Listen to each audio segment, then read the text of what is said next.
And I think we're live.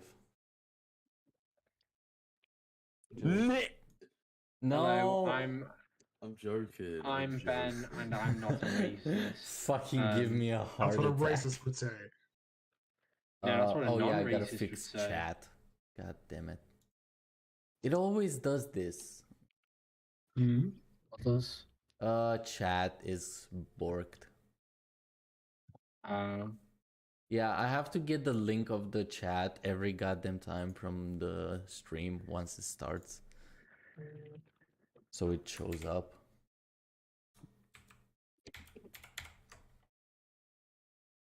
Properties.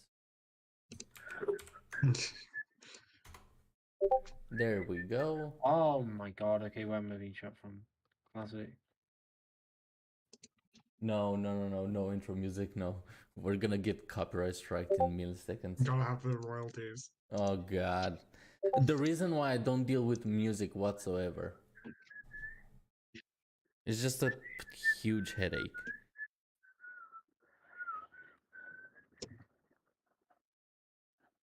Wait, are we allowed to whistle the music though? As long as you don't do it for like more than 20 seconds and it's relatively unintelligible, yeah. I do. Aye, her game. Either way, if you're earning no money out of it, you can use the fair use policy. I have no donations so far. Yeah, so you can use it under fair use. If you're not earning profit, you can use money under fair use. Oh yeah, some shitty music company is gonna claim it anyway.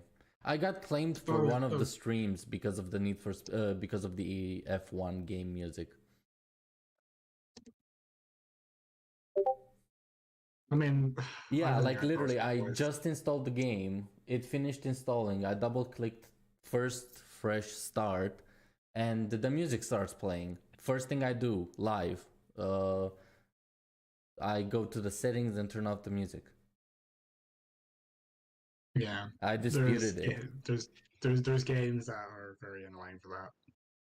Yeah, it's also annoying when it's some no-name fucking rapper. On my first YouTube channel, I tried to do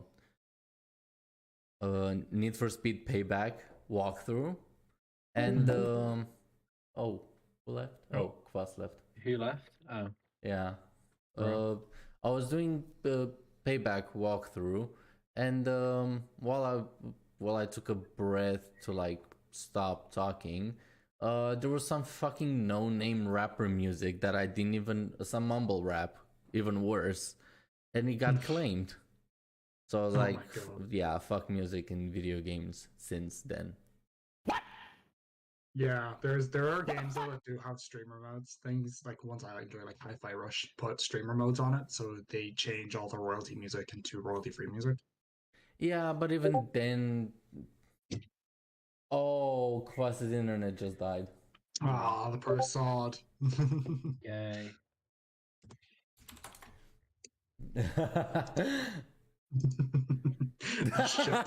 Ben had to be special. Already.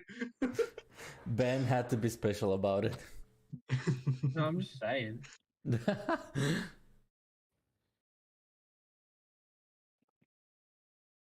Oh boy. I'm gonna quickly go grab an energy drink. Okie dokie. Man didn't think through this prior, but okay.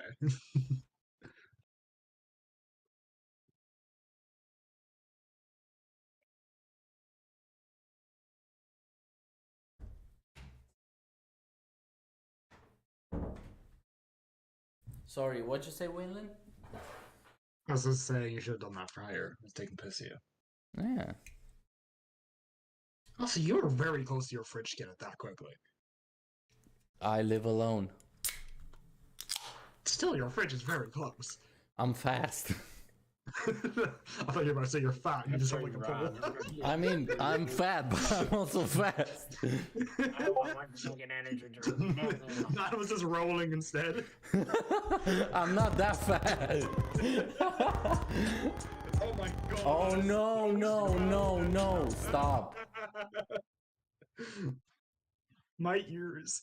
Arson, oh no, not on stream. No, at least not that.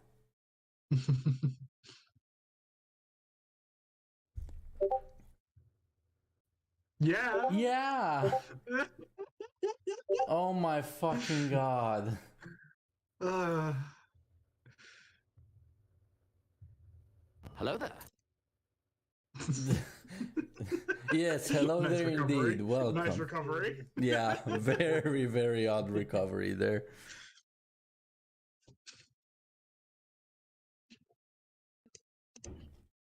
I need to capture that. Oh shit, you're live.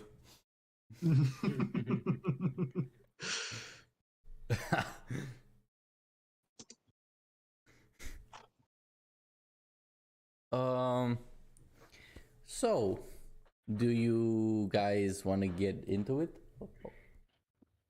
That sounds dodgy, but yes. Yes, I know. It was on purpose. um I guess we could start with which is our favorite platform to use.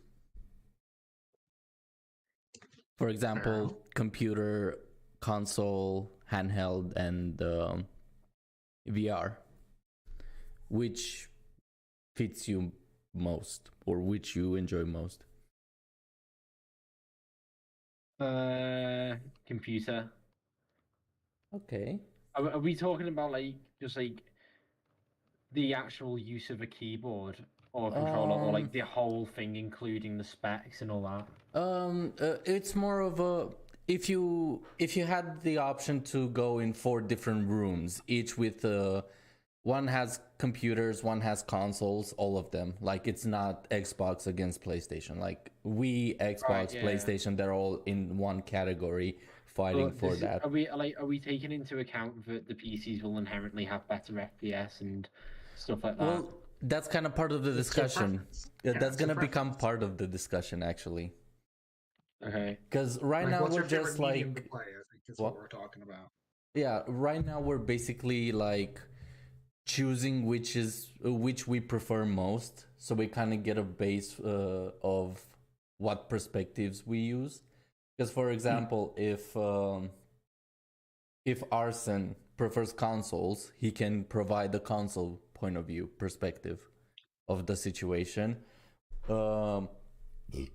Sorry. Ben likes computers, so he can provide the computer perspective. Let's say Waylon prefers the VR because he uses one. Yeah. Dare I say a lot.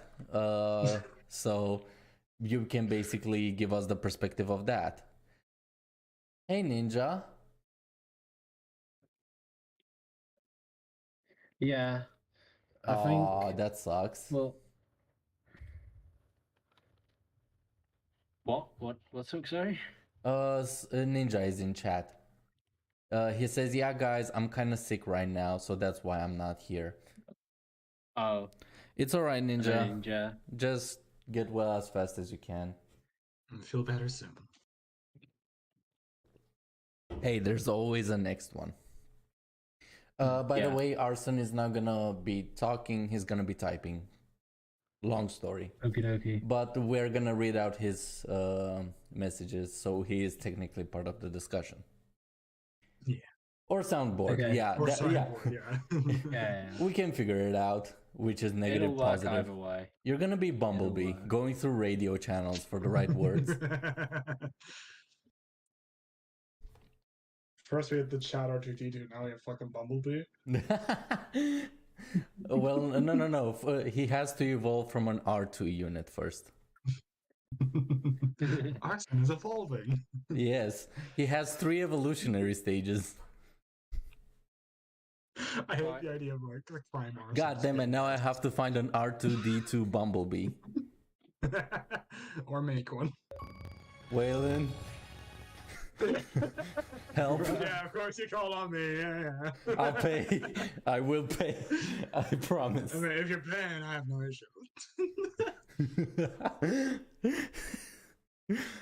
Oh, Jesus Christ. Shit, it didn't work. Start again. What? He was trying to play audio, but it didn't go. Yeah, he did. I did hear it. Yeah, but it was all like, whatever you want to call it. Static, yeah. Oh god. That's very oddly. If you're oddly tuned. using voice meter, that static is caused by a Windows driver, by the way.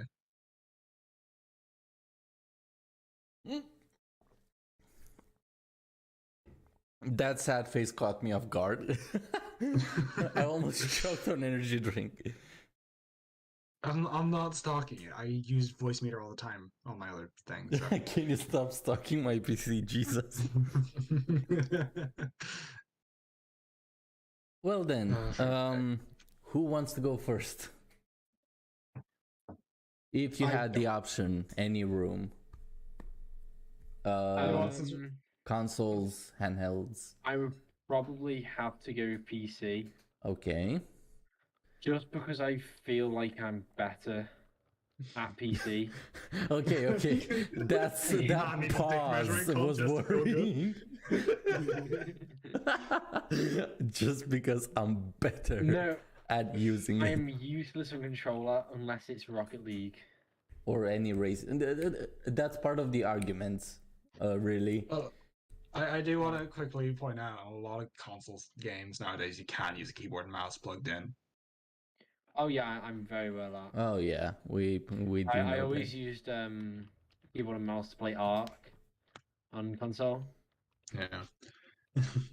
I think it's a requirement, to be fucking honest, for a game like that. Yeah. There's a lot of stuff to do. There's a lot of keybinds for that. Even War Thunder, I would recommend getting a keyboard and mouse to play War Thunder on any console. Oh yeah, Warzone. Still, I use keyboard and mouse to play Warzone on Xbox. Still was shit. We feel for you, Arson. Imagine playing Call of Duty. Hey. Now, what is this? What is this blasphemy I hear? I'm kidding. I'm not that big of a Call of Duty fan. I just enjoy the shotgun game of it. If you enjoy shotgun, go be a sadist and go play Advanced Warfare. Use the TAC-9. Go enjoy it. I don't have Advanced Warfare. I will get it at one point. Don't. It's horrible. I actually like it. Yeah, I've heard bad things about it. Yeah, if you run it around a TAC-9, you can get multi-kills with a shotgun. It's insane. Call of Duty Advanced Warfare is like a meme to fucking hate it. It's like a requirement. I do not understand it because it's a decent game. It's not though. It is so unbalanced. Like I said, the TAC-9 is a default shotgun, but you can get 4 kills at once with it.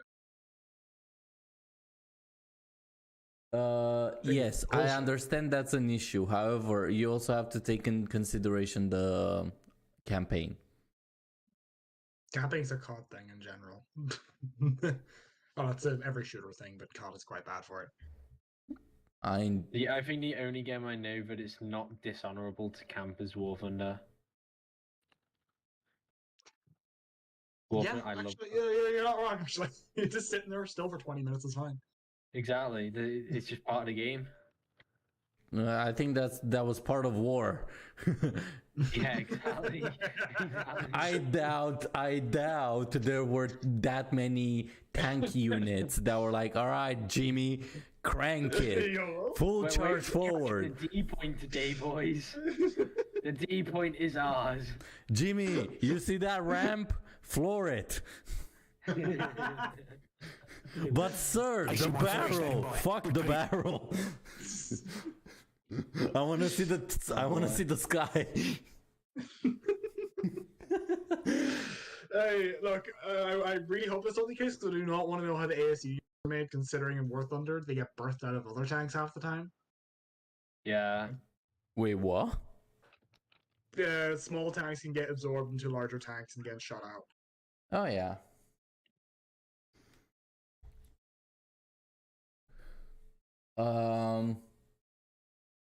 I guess Waylon, it's your turn to answer the question, or Arson, or me. I'll answer it. I can answer quickly. Very simply, VR. because I use it way too much.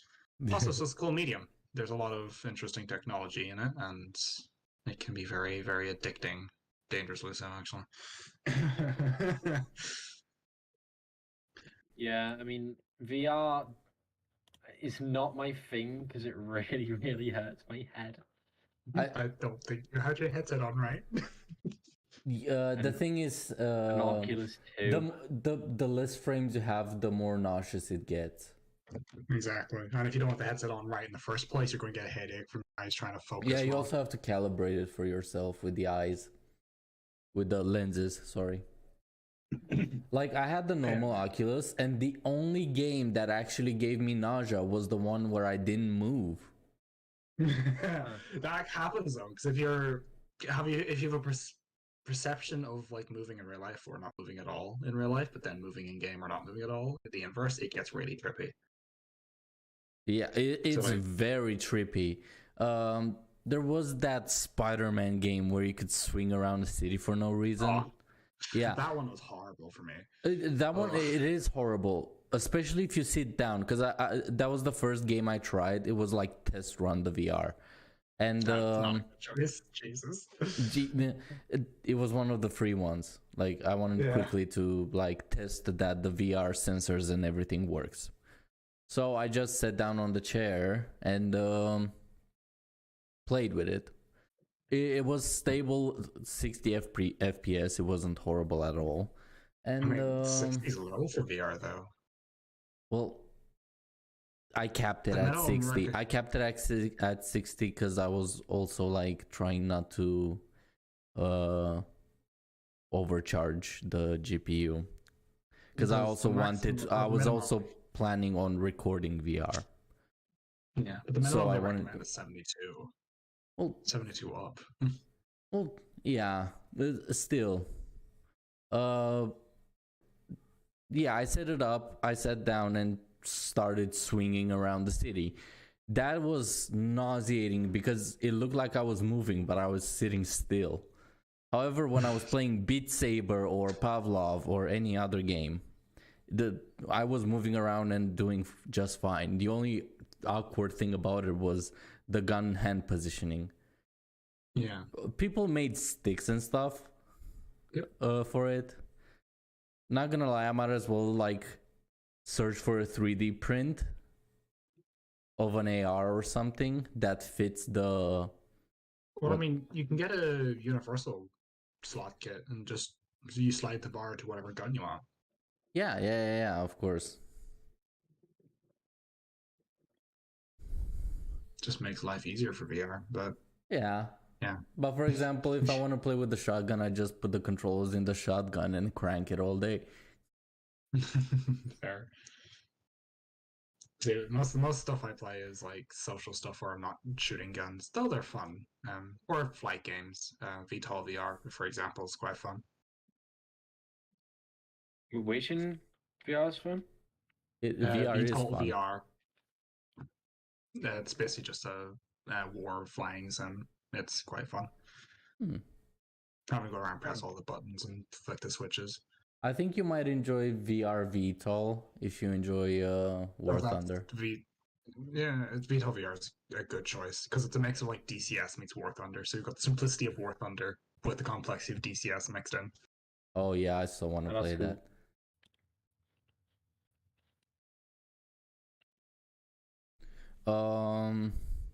Arson, which is your preference between the 4 options that we have today?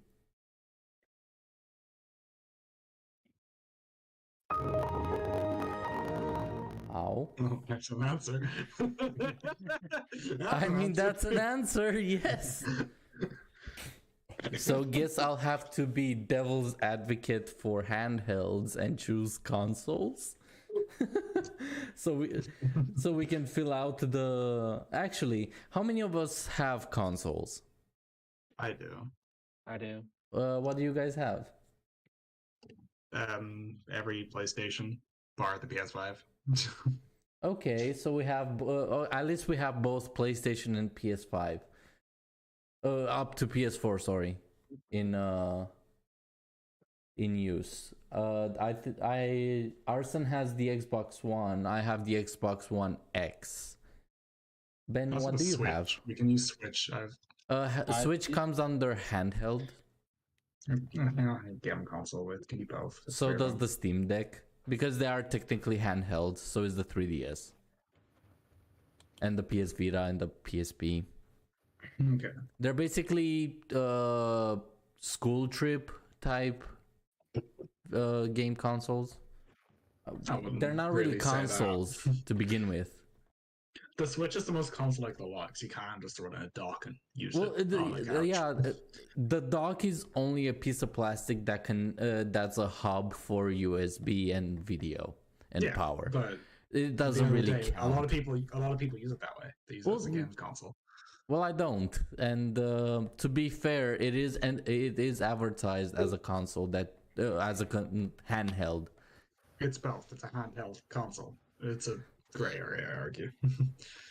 A console is something you plug in and you cannot move. You use a controller for it. Yes, I get that the controllers come off the display thing. However, I doubt somebody transports it or uses it less as a handheld than a console in console mode. Because the whole point of a Switch is that you can carry it around, so why would you have it in the dock? I think I used it like twice on handheld, and I've used it every other time in console mode. Not gonna lie, It doesn't go anywhere. the Switch in handheld mode is actually, dare I say, better, because I also have the controller attachment, and it feels like a very weird amalgamation of PlayStation and Xbox side grips of the controller. Fair. Yeah, and the small hand controllers that you have for each side, they're too small and slippery. I bought this beautiful thing called Genki, which is just a Bluetooth adapter for the Switch, and you can use normal Bluetooth stuff on it to use a PS4 controller with it. Of course, there's gonna be solutions. It's just the main focus of the product is handheld that you can turn into a console if you want. Yeah, so it's both, but The console part is an accessory, dare we say. VR women are the best. sorry, but half the people in VR who look like women are probably That's true. From past never. experience, unfortunately. always a dude until proven otherwise. Exactly. Jesus Christ. The whole reason I never is used that- VR chat. Generally on Discord or VR is going to be a guy. I It's bet entertaining. everybody, the moment you said that, everybody had the same image in their head, and it's the fucking fat bloke from South Park. The fucking nerd one. I know you're on about. Yeah, Neck good boy. I am 100% sure everybody thought of that guy at that moment. I wish. I've said this too much to the point I don't think about anything, but like, it's like the first rule I give everyone in VR chat. Jesus. I guess, yeah, I would choose VR personally. Really? Yes. Kind of surprising. And here comes the arguing part. Well, more of a debate than argument. Each have their pros and cons. So how do we argue which is better? Well, it's subjective, isn't it? Well, There's no objective one for which is better. PC is objective. there is an objective way to debate Well, no, this. because everything has its specialty. Yes, Arson. Let's go. The PC Master Race. Like, everything has its specialty. Like you can't take a PC with you and use it on a plane, you know? However, they're all gaming equipment. So as a gamer, you would be interested in having the best platform. We also have to take in consideration exclusives, games, user friendliness. Those come under, I guess we can qualify it as performance, the individual performance of the platforms, what the consoles can do, what the PC can do, and what the handhelds and VR can do, all on their own. I guess we can argue a second classification would be user friendliness. That means how easy it is to have Discord or basically access to social media, access to games, access to the parts. For example, if VR, you need special lenses because of glasses. How easy it is to get small details like that. Oh, fair enough. And Yeah, should we have a we can go- third? Which category? Because right now we have performance, user friendliness. What else would be important? Cost to cost of performance, so a ratio. Oh yeah. Of what's Yeah, effective. yeah. Okay, price. So we have performance, ease of use, and price. Do you Yeah, that think should be alright for now. Mythic asked if do you think AI girlfriends are the future? Unfortunately, I do think hope that's gonna so. become a thing. I At hope this it's rate- really Some gonna be AI Ryan busty, I don't Gosling. care. Oh, fuck's sake. No, AI people will never really be a thing for now. The Not scary for a part long time. is, I think, dare I say, you're wrong about this one, considering Chat GTP and all this AI chat. They're not true AI though. They use artificial parameters been defined by people. It's not a self-sentient AI of any sort. No, Yeah. but it does lead there because it what Chat GTP does is basically take all that information and tries to learn from it. The way we spell, the way we Yeah, talk. but it's no different to how we've trained AI in the past. We always train AI through blocks of information. be Well, it a yeah, file but in of the past, photos or nobody whatever. believed AI can be commercialized and made profitable. Now No all you one need has is a tried company to, that like, makes an AI that's smart enough to make an app to talk to you, and you pay to have higher quality AI. But at the end of the day, it's still technically not an AI because it's still being given by human control. Because the amount of data, first and foremost, it takes to produce a fully self-sentient and controlling itself AI is insane. Well, not controlling itself AI. It's not. I guess it's on a difficulty level. I'd say is just above high intelligent gaming AI. Like there are some games that use very intelligent AI for Like what? patrols and movement and basically I gaming never has seen improved that. AI a lot. Yes, but those AIs still at the end of the day are majorly. Well, yeah, you know, that's why I'm given saying it's a processes bit to go above. through. So let's say we're combining Google Assistant with the best gaming AI we've ever found.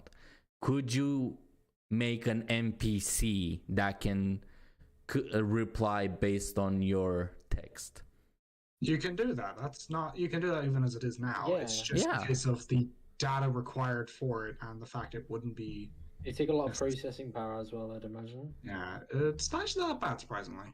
It's a lot not. of that isn't. If you have a decent enough server, you can do it. It's not even that. It's just you need a fast drive. Reading through data sets. Yeah. A lot of it. Yeah. A lot of it's just data set reading, and very few of it is it's self generation. Yeah, but the main idea is that there's a lot of weird people on the planet. There's a lot of people that would rather choose an AI girlfriend over dare I say There are definitely. women nowadays. God God's sake, there's people who've married cardboard cutouts of anime. Yeah, to be fair, there's people that have done way worse than AI girlfriends, dare we say. Exactly, yeah. I think an AI girlfriend is a big step up from a cardboard cutout. Dare I say it's better than having a life-size actual fucking doll for Oh god, yeah. detailed Crusty use. dolls. Crusty dolls, let's go. Blow up doll. That's also, again, why would you have that around the house? Go meet a woman. It's, yeah. Some people are sad and some people are just absolute assholes. I understand why some people would want it. I see both sides of the coin. I see why it's a horrible idea, but also a good one. Arson, are you fucking the soundboard? Oh no. Arson, don't. If you start making random sound effects, I'm just going to assume you're fucking the soundboard. Oh god. Ugh. Thanks for the imagery. What? Fuck you. I'm sorry, but he's the one who said his girlfriend's a soundboard. True, I think he means like he loves his soundboard as a girlfriend more than actually dicking it. See, context is important. Context is always important. Context is necessary for 100% of the fucking situations. Hell yeah. People removing context is the reason why we argue and hate each other for no goddamn reason. Yeah, that's fair. Some people also dicks, but Well, that's a different category, all on its own. Yeah. So, right, the three categories: performance, user friendliness, price. Are we all happy with PC this? automatically loses on price. Well, this kind of needs to be me. researched in the moment. All of this, the price information is gonna vary for when the video is watched or the live stream gets rewatched. Well, yeah, but there's some common factors you can run, like yeah. We can generalize or estimate and infer how prices will go. That's all we can do. We can only generalize. I would say infer than generalize, because generalizing is just gonna be like, oh, all consoles are this price, even though there's you generalize the general fact of you have to give the fact over time it depreciates or appreciates after a certain length of time. Yeah. Let's go with performance first. Obviously PC. Are we all in agreement? Yes. Yes. Definitely. Do we argue how accessible the performance is, though? Yes, because that's the thing with it. That's PCs also quite a big factor. How many people actually get the best CPU in performance out of a computer? It's not even just that. It's just the power consumption to the performance given is insanely higher. I think that's going way into detail for that. Because if you think about it, consoles have a very good performance compared to price when you get them. Over time, it's gonna be more expensive. Yeah, I know. But that's not the power factor. It's just the efficiency is what I'm talking about. Like, let's put it this way: a lot of high-end computers are 800 to 1,200 watts, counting what's in it, and if it's over, yeah. While a console is much lower. And console generally has much better optimizations. By considering the maximum power a PS5 usually draws is 200 watts, and it has a peak of 350, but it's usually about 200. Consider your GPU alone does more than that usually. However, a console only plays games and movies. compared to Yeah, a that's computer true. that does Sure. much more. Yeah, you have your trade-off of power to Yeah. your electricity used. Mm, the mighty Dino is back. Who has ever used console to watch YouTube? I have. Me, admittedly, yeah. It's not that difficult. Yeah, it's not bad actually. It's not bad. It's just what the fuck? Oh my god. Okay, Arson. Wrong one. Okay, you have to define this. You have to explain why it's wrong to watch YouTube on console. I've watched YouTube on smart TV and it's basically the same concept. MP3. Oh, can you even watch YouTube on MP3? I mean, I guess the smart ones nowadays might be able to. Oh, wrong soundboard. Okay. Oh. don't do no. Don't put that. You just leave. Oh. The timing of those texts were so fucking bad. Yeah. It literally made us go, damn, they don't remember me. Yes, I do remember. You're Neko's friend from the second to last stream or the last stream. That I'm not sure on. But I do remember you.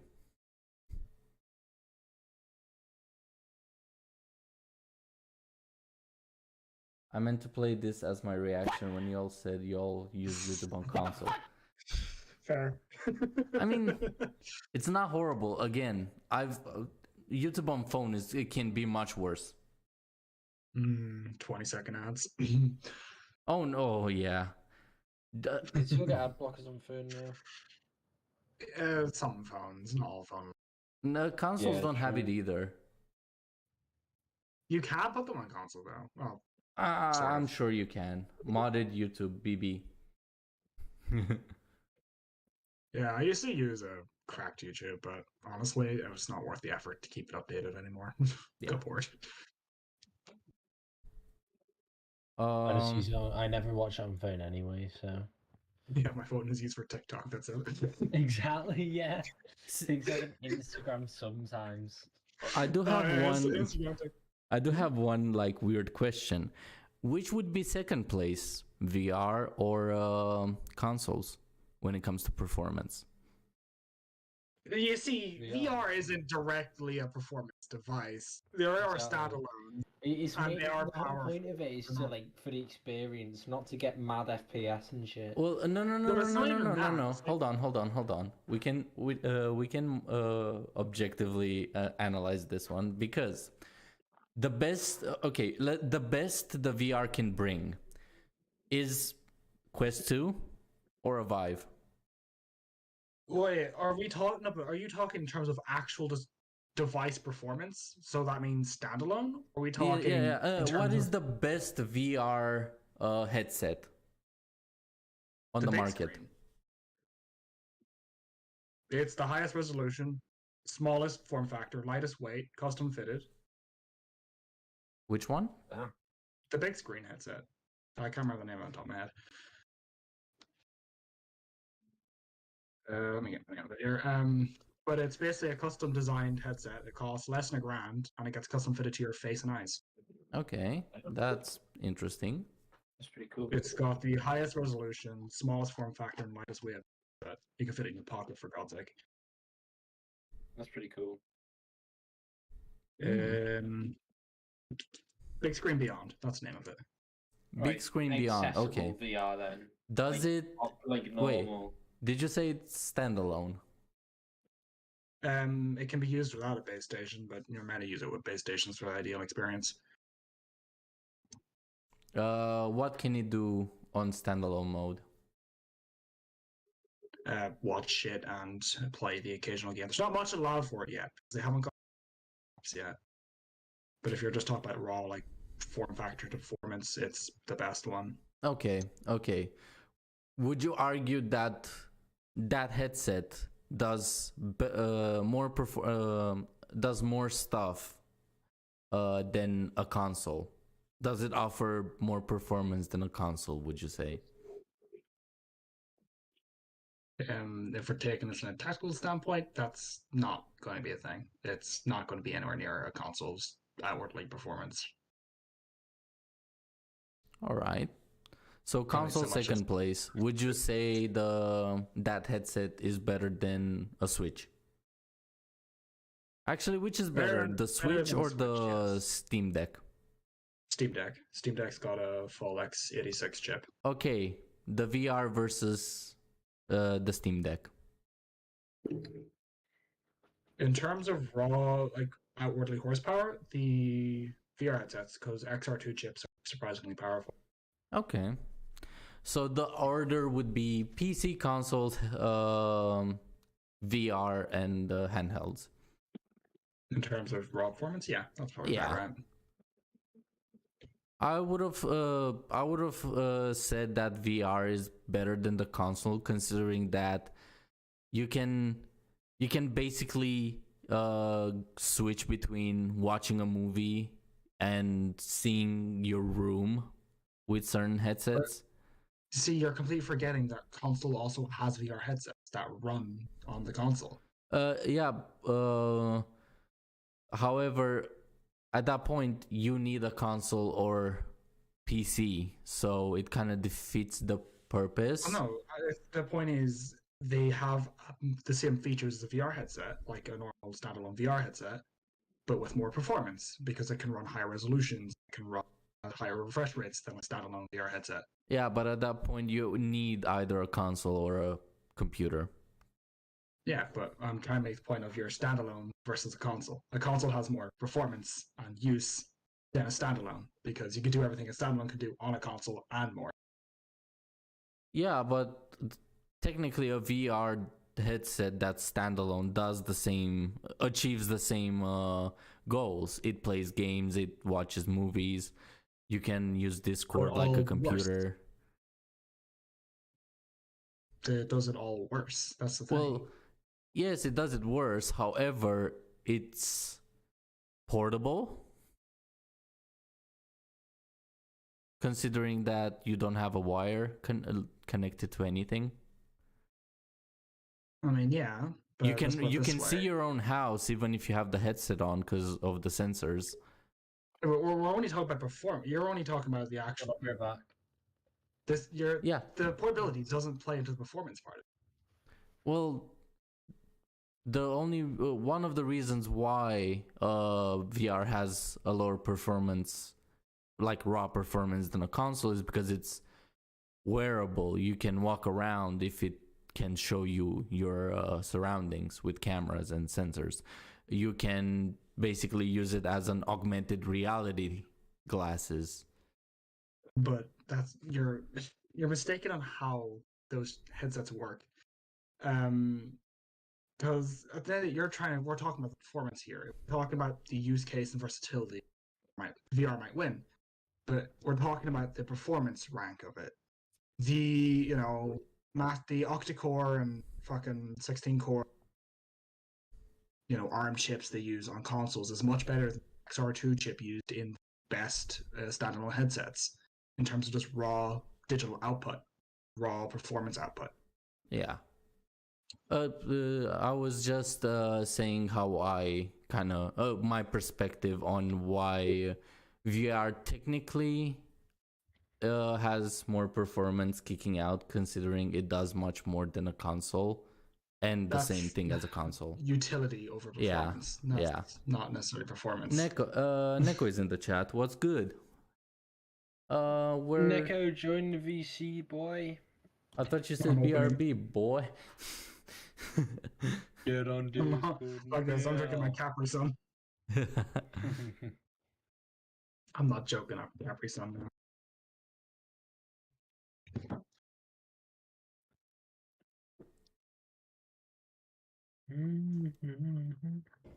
Why is Okay. Neko not in VC if you can... What? Why is Neko not in VC? He is in the He is in the group chat. No, but I mean, like, why is he not I don't actually know. in the VC right now? I don't know. That makes me sad. Neko getting the VC boy. Keep the little baby man company. I need Neko.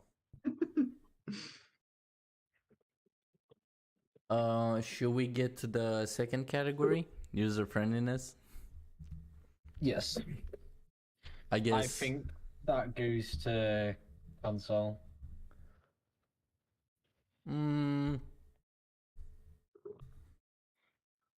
I would say it goes to. It cannot be PC. You've got to configure everything yourself. Mm, And there's a lot of the time you have to reinstall an operating system, etc. I would say phone. Oh yeah. Phone, Alright, yeah, the fair phone does fall under the category of handhelds. Alright, yeah, no, I was going to argue I didn't handheld is consider probably that. the easiest. Alright, fair enough. Because- Actually, Yes, I you'll think have some specifically PC ones. iPhone now. No, Any no, phone. Actually, no, any no. phone. They're all Any just open, phone, any sign into your phone, they're account on and the that's same it. team. We're not bringing that debate in. Yeah, alright. We're gonna save Oh. the Android versus iPhone for another day. At the end of the day, all it is sign in to your account, and there you go. You've set it. But You know, most not phones different. nowadays are. You just transfer the information from the old one either via Wi-Fi or cable. Yeah, you just. It's sign your so account. easy nowadays. I mean, That's insane. Arsen is gonna be AFK for a bit. Lovely. Well, what were you saying, Waylon?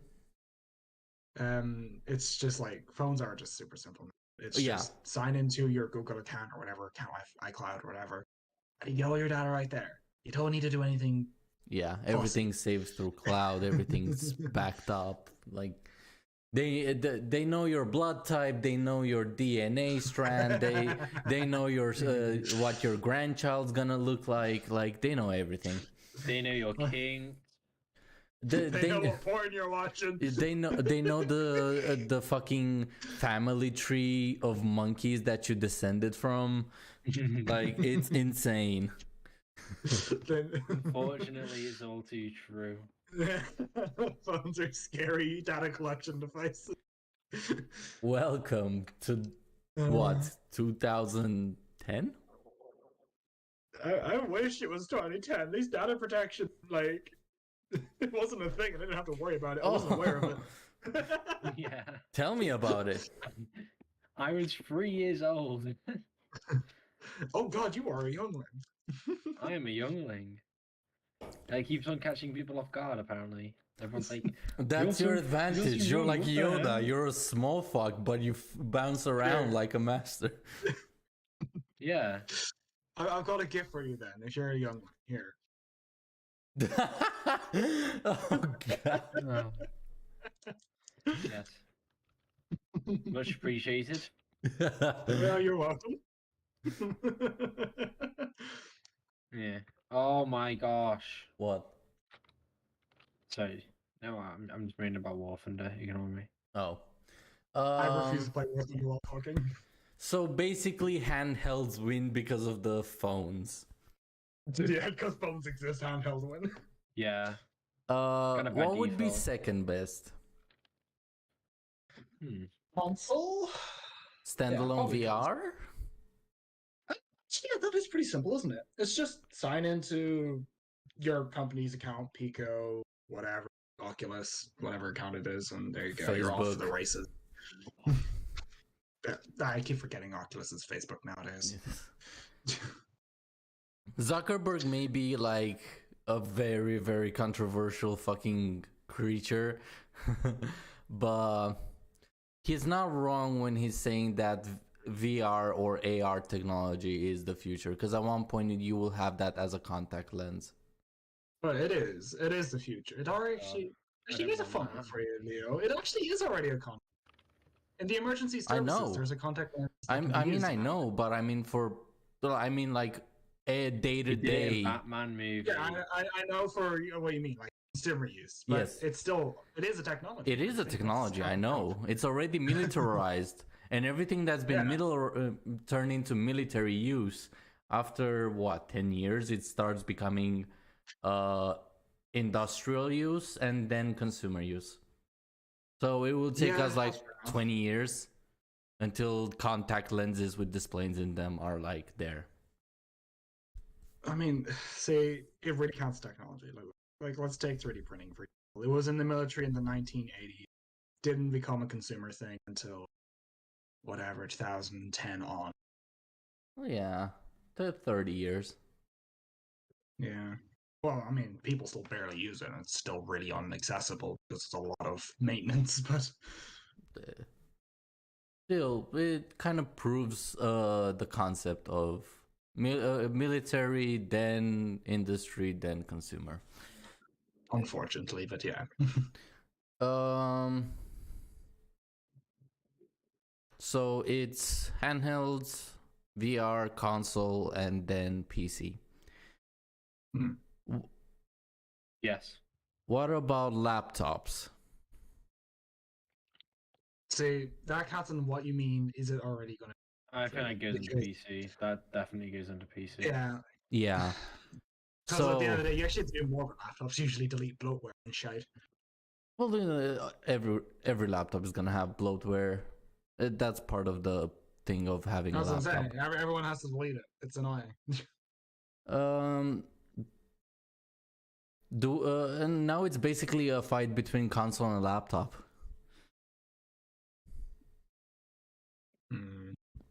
So your console's easier to set up, I think. Laptop.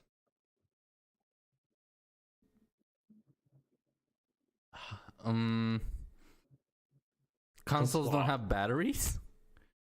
That's not a part of the ease of use part of it. It is considering that you need an outlet to use it in the first place. A laptop can be used. Well, I mean, without. at the end of the day, you can use a portable battery bank that has a fucking. Yeah, you get to see the logo animation finish, and then the power bank blows up. They're pretty efficient. Like on idle, they're like sipping power, like 15 watts or something. Quite efficient. Never encountered somebody having a power bank or like a generator just to have their console portable. I have seen some content in Italy before. He was sitting on a train. He had a wee run a thin TV, so more efficient, and then a console packed to what is essentially just a camping battery. It's just got a couple of like full sockets and a couple of USB sockets, and it was quite entertaining just watching him play his on the train. But it is possible. I'm not saying it's not possible. I'm just saying that I haven't seen it. Yeah, that man must have a really, really long trip. Yeah, no, he must have. He was on it longer than I was on. I mean, if you have time to set it up, it means you have time, like a lot of time to actually enjoy the shit out of it. Yeah. Imagine if his stop is the last one across country. That motherfucker is gonna play a lot of games. It probably was close enough because I got on it at Naples, which is like midway up the country. I was heading down to Paola, which is quite south of it. That's a 4-hour journey. And then he went off past Paola, which means he probably was heading down towards Sicily. Damn. Yeah. You were on the train for 4 hours. That's a pretty good gaming session, not gonna lie. Yeah, all I had was a pack of cards.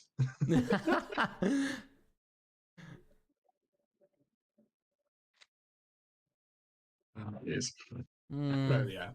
Look, if you're talking about pure utility, a laptop is gonna be more useful. So if we're talking about ease of setup and ease of use. Yeah, it does much more than a console overall. Yeah. And it has a battery. Set up. Yeah.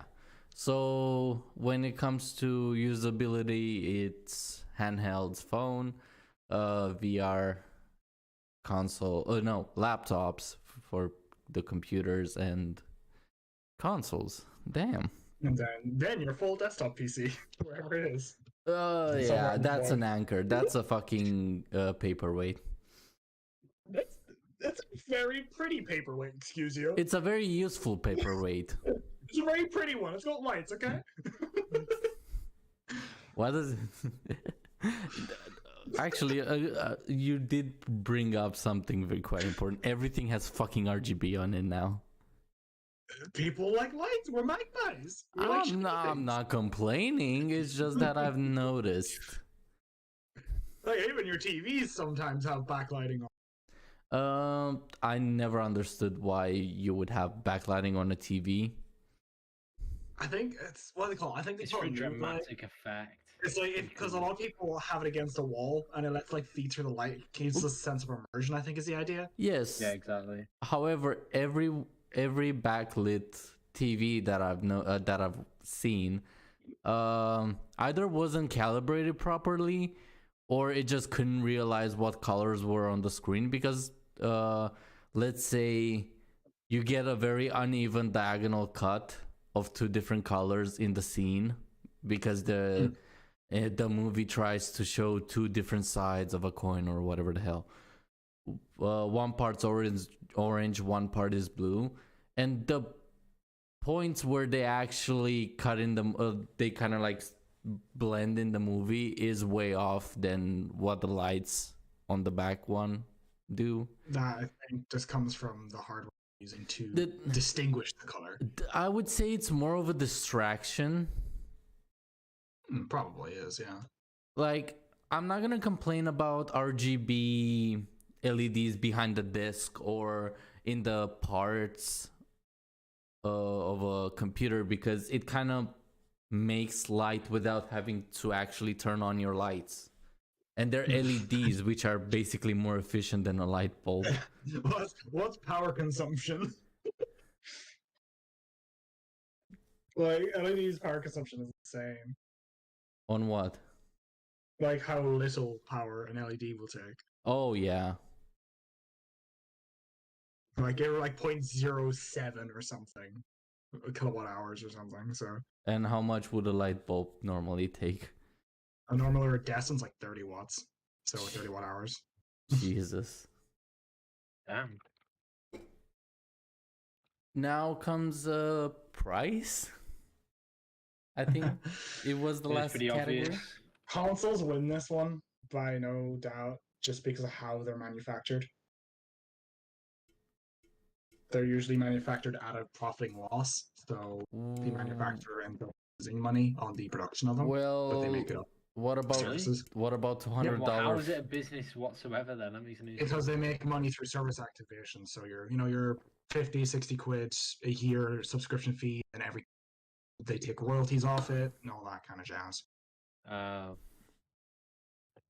Hold on. I think iPhone, no, sorry, not iPhone, it's just phone in general loses completely. No, Phones I can would be argue like there's actually $200 phones that are like decent enough. Yeah, like, I use a 300 euro, and I love this damn thing. But in general, I mean, like, as an overall spectrum, In terms of who's using what device, console, because not everyone's going to use a cheap phone. A lot of people use iPhones, which are grand up, you know. Yeah, but hold on. There are very cheap. How much is the no phone or the no name phone? Yeah, I know what you're on about, but if we're taking for the overall people using them, it's an incredibly tiny margin. Those cheap phones. Oh yeah, true. However, we do kind of have to consider the option. Just because people don't use it doesn't mean it's not there. But you know, if you want to make that argument, you can build a computer for €3. You know. Well, we're considering only like Jesus. Sorry about that. Are we considering secondhand market? Because at that point, PCs also get like relevant. Yeah, exactly. It's just counting on what market you want to look at here. Because phones, if you want to take percentiles of phones, could we split it in two? Like brand new and second market? I think we should give them a fair fight, because a brand new computer is gonna cost more than uh like for example, I can find a computer that's like 100 euros that has pretty decent parts that can go toe to toe with like a PS5. Yeah. Yeah, If you want to make the phone argument, I can just give you the general statistics of like branding, and this will give you an idea what again, it's just very small. I don't think how many the amount of people buying it matters as much as the option being there, because we're going for best of the best, like the best option out there when it comes to each category. So for example, when we decided performance, we thought best computer parts, best console parts. That would be what? The PS5 or the Xbox One, Xbox X. Raw horsepower PS5. Okay. In terms of so yeah. output. So the other consoles take a step down just because PS5 has more raw performance. That's their best candidate. They're gonna use that one. Let's say computers, laptops are technically horrible. However, for portability and like customer use, laptop took the win for PC or computers. So I think we should take in the best option each category can offer to give it the best benefit of the doubt. I guess if you want to use it, I guess it has to be fair, because if there's I dare I say it's very, very good if we can find actually a very cheap phone that runs very well. Like that could be surprising for a lot of people, which can be good information. There are a lot of those ones, like Oppo and Xiaomi, for example, make some really good cheap phones. Yeah. There's also wait, wasn't it OnePlus or Huawei? Oppo owns OnePlus. Oh, okay. Wait, what? Since when? Since 2021, I believe. Late 2021. Oh. No wonder it slipped under the radar. It was during the pandemic. Yeah. Someone can fact check me on that. I'm not entirely sure, but it's something around there. Yeah. The whole 2021 was a shit show, so. Definitely.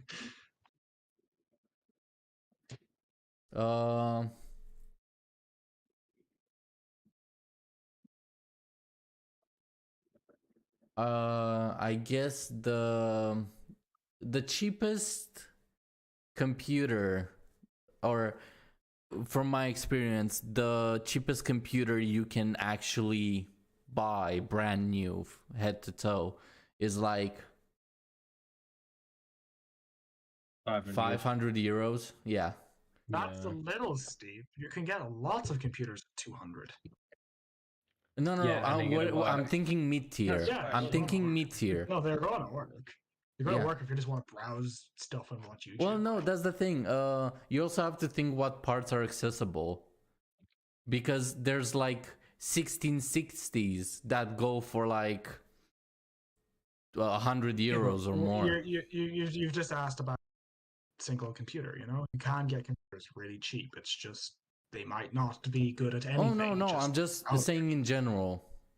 The cheapest computer would be around that price if you want like decent performance out of it.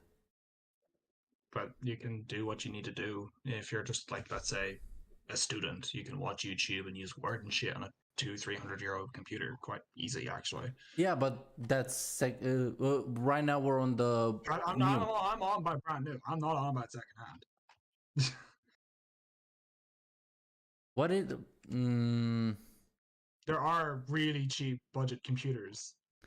Are you thinking about the very, very small no GPU computers that? Well, yeah, there are still a computer. We never specified a GPU has to be a. You know. Well, we are talking about gaming equipment. Yeah. I guess it must be able to play games. A phone can play games, no matter how cheap it is. Okay, well, maybe about 500-600 is more reasonable.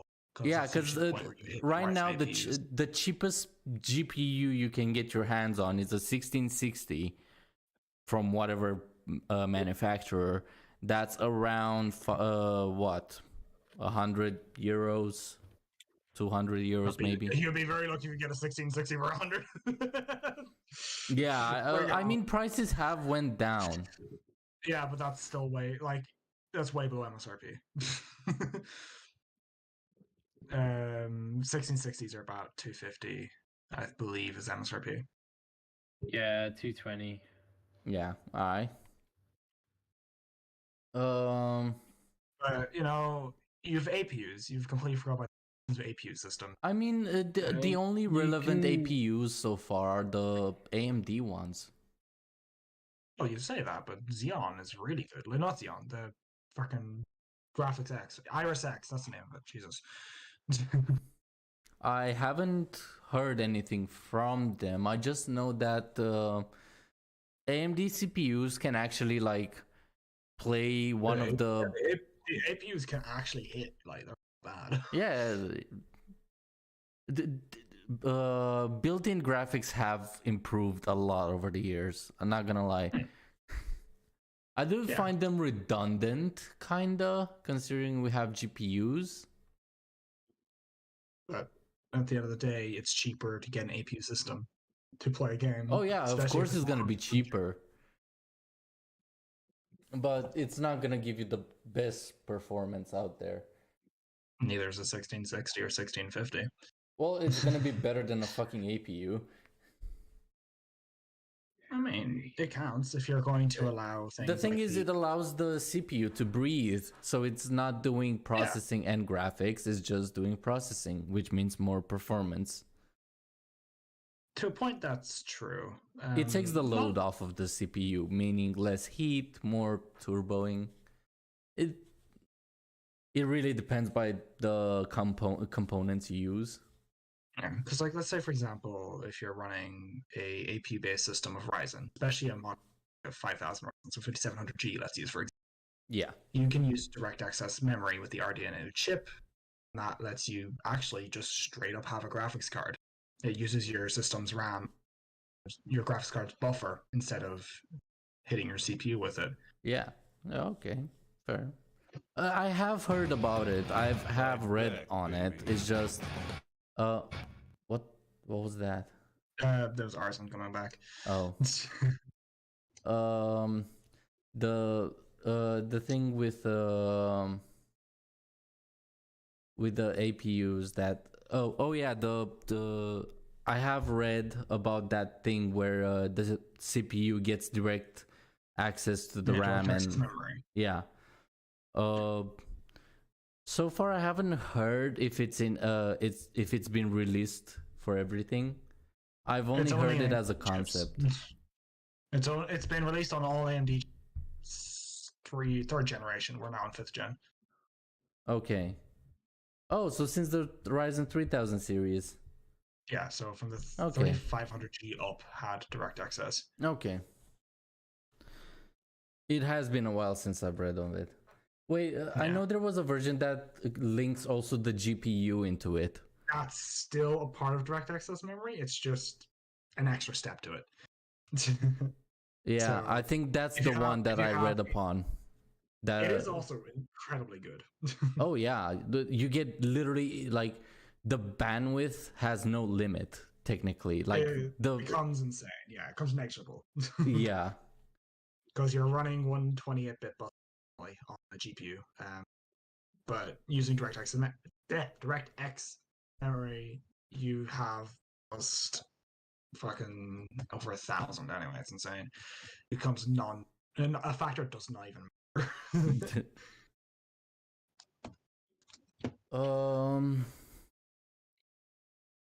But yeah,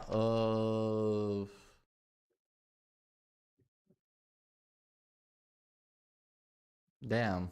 What is the cheapest console? Don't know. Let's Google this. Yeah, I think we really should Google all of this. I'm not too certain on consoles. let's make a rule of we're not going to include those like knockoff consoles. Oh no. We're going like actual like well, not actual. That's a bad word too. Like brand kind of ones. like very proven consoles. For example, retail Xbox. branding. Switch Lite would be my guess. Even Arson said Switch. Well, wait, isn't the Switch Lite basically the Switch and falls under handheld? Yeah, but it's a console technically. Whatever. Oh, you're talking about the dock. I guess we're gonna like try to put it as an honorable mention. Okay, so we won't include the Switch for this. Not fully. We're gonna give it props that it can become a console. Right. Is it cheaper than an actual console? Yeah, the Switch Lite is $200 USD, while and it does the docking. It supports docking. Okay. So the cheapest, even a Switch like brand new, is $300. Brand new console is about $400 to $500. You know. Dare I say the console win based on price to performance? Yeah, but as I've mentioned before, that's because they make them at a loss of money. In PlayStation and Xbox's case.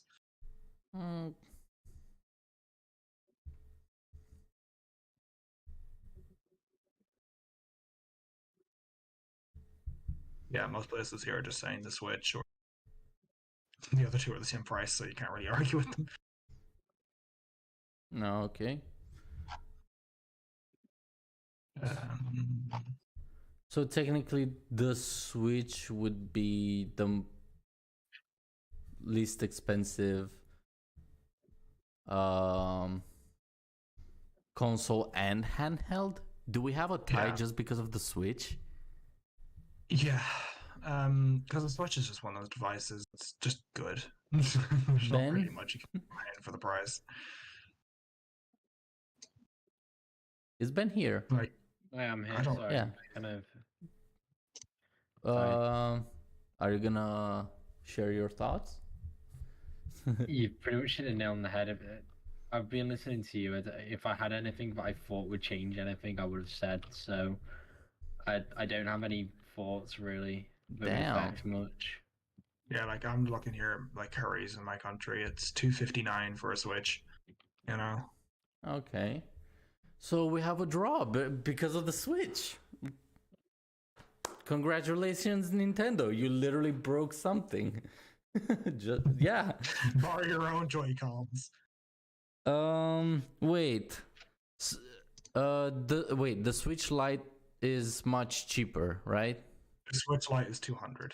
Yeah. How much does it cost for the dock and controller? For a full Switch thing, it's $259. For a whole, $259. Yep. While the cheapest, like brand new console, that's this generation, is $179. The next one. Okay. Yeah. So the Switch is the clear winner for brand new purchases. Mm-hmm. Second place is consoles. Third place, computers, because of laptops or like any cheap computer. Laptops gonna be the bottom of the board. Laptops are expensive number one. I guess they're less expensive than a VR headset. Not really. Okay. If you want a laptop that can play a game, you can buy a Quest 2 cheaper. Again, there are cheaper computers than VR headsets. No, but at that, you mentioned the list there. Consoles at the top because the Switch exists. Yeah. But then VR would be in the middle because VR standalones are usually in the range of $300 to $400. Same as the console's primaries. Because the Quest 2 is $300 to $400. The Pico 4. I think we can find a $200 to $400 computer that does decently. Not play a game decently. Not the same kind of game. Than a VR? Yeah, like you have to keep in mind an XR2 chip, like that one chip is running an entire VR. You're able to run your VR games entirely.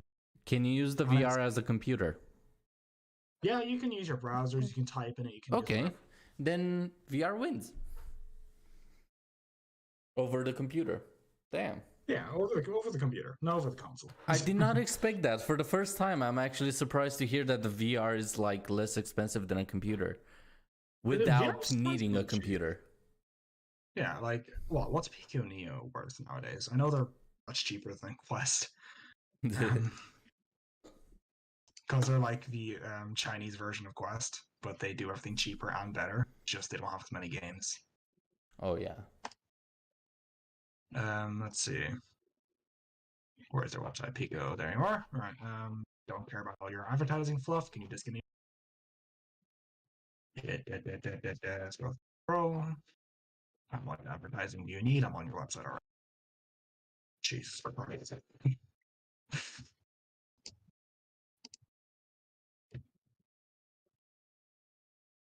Um, you can buy it for 350. Okay. Yep. So, what about secondhand? No, I have a really weird one with this one because you can get anything really cheap if you look hard enough at second. So I guess it really boils down to price to performance. I think it more boils down to location, depending where you live, will kind of what's cheapest. Well, no, Guys, I'm really to be sorry, fair, I gotta go now. What? No. I'm really sorry. I've got to go now. Oh, it's all right. Talk to my parents and stuff. Have a good one, my friend. It's See you okay, later. mate. Right, bye. Goodbye. Thank you for coming. um, Don't say, don't laugh after that with a kid. Why would you laugh after that? He's a kid. what? He's a kid. Yeah, you after he said thank you for coming, you just laughed menacing. Well, it was an awkward laugh because he left as I was saying that. Fuck. You made yourself sound really creepy. Shit. Well, I didn't mean it that way. Yeah. And yeah,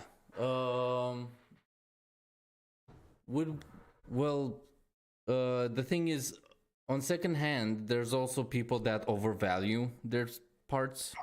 All the time. But Oh yeah. As I said, yeah, scalpers, But it really doesn't matter who you are. I can give the example of where I live versus the UK because I do all VR, especially in my country. VR is super expensive because no one has it. But if I go to the UK, I can get a full headset kit for about 50 quid. You know? We have a comment from Salt. Good second-hand computers are like 800 to 1,000 euros. I guess yeah. Whalen really hit the nail on the head with that one by region, because I can find computers that are like decent for 100 euros. Yeah, like example, let's say a GTX 950, something along those lines. With the all right, let's say for example, I've just opened my Facebook Marketplace, locked up gaming computer. Here's a i7 4700, a 1080 GPU, 425 euros. You know, like a 1080 is a friggin' beast of a card even nowadays. I have one right next to me. Not in my computer, but just laying on the table next to me is my old card. It's pretty good. Like it held up till a month ago, basically. Here's another one here. 260 euros. CPU's a bit lackluster. It's a 570, but the GPU is a 1660 Super. The idea is that, do you think it would run a computer? A game, sorry. Well, I mean, it's got a 1080 in it. got. If it No, has a it's not gonna slide. even a 1660, even if it has a 1660 or a 750, 750s are still relevant. Yeah, well, 750 Ti's. Yeah, Sorry, TIs. because- Sorry. 750s aren't driver backed up anymore, but 750 Ti still get drivers. I have a 750 Ti in my parts box. I have a 560 above me and a 660 next to me. Wow.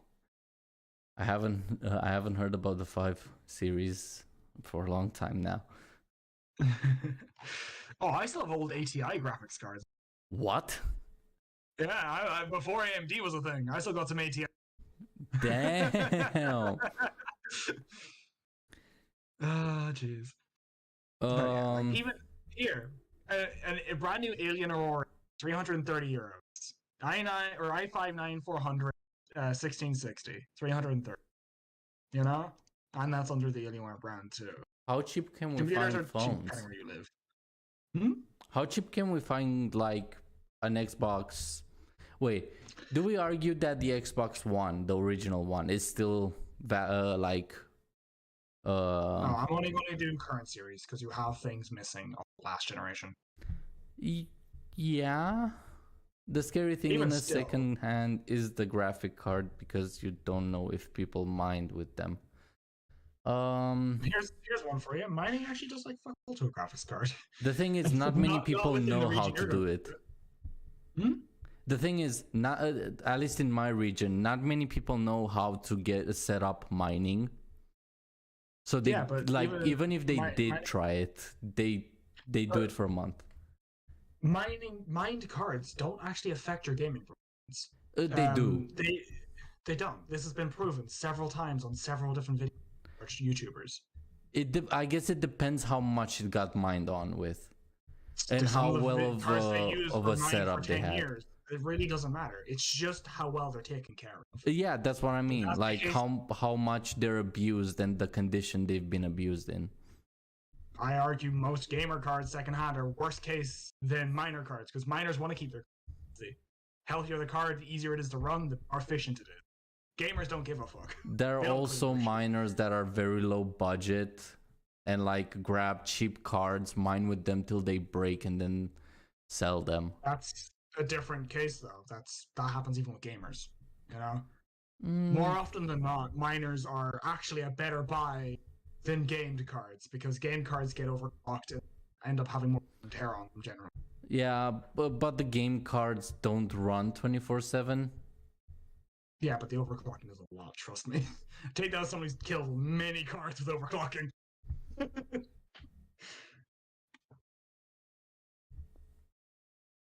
So, you know, I argue minor cards really don't do much in different.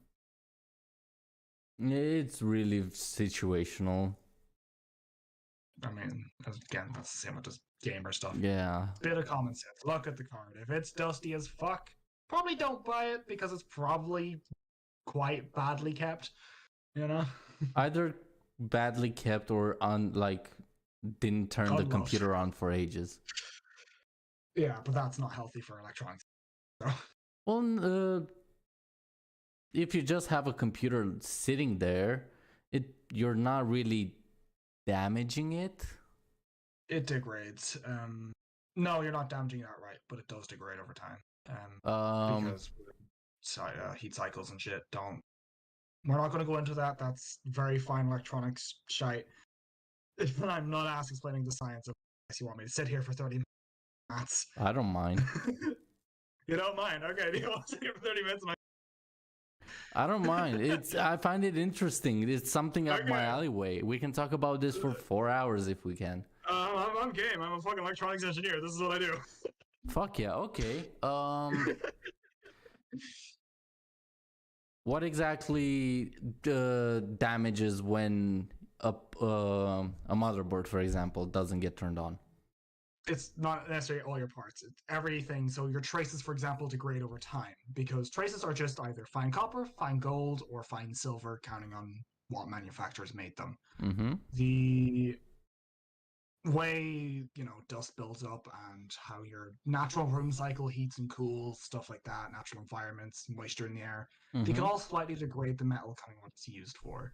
Some are better, some ain't. As well as power cycling, especially in the case of capacitors. So I'm sure you understand how a capacitor generally works. It builds up over time or over a quick instant and then lets everything out at once. That's just how it does for bulk power. Your motherboard is full of them through your VRM systems to allow your CPU to take massive bursts of power for boosting. The thing is with capacitors, though, if they don't fully draw their power out as they should, this does happen. They will sometimes hold their power. You especially hear this in older capacitors. Not so much modern ones, but they still do it sometimes. Oh yeah. They'll hold their charge for a while, and that charge will slowly get degraded out. As that charge gets degraded out, it will, power stuff that's not actually there, which usually causes electricity to loop in the circuit. I'm not sure about modern capacitors, but I remember when I was studying capacitors, I've heard that they can hold up electricity or a big charge for like half a year. Some of them can hold it for 12 years. It really just counts on the size of the capacitor and the make. The motherboards wise, I know the power supply ones can go for like years, but it's motherboard. It's a different kind of capacitor. The motherboard ones, not for years. They can hold them for a couple of months. Yeah. But it's the fact that power, especially if your computer's still plugged in, power is still always flowing. Power isn't stopped. If you have your thing plugged in and it's not turned off by a wall socket directly, power is still going into your system. It's just not going to be What used. if it's unplugged? If it's unplugged, it's whatever power's in the capacitor.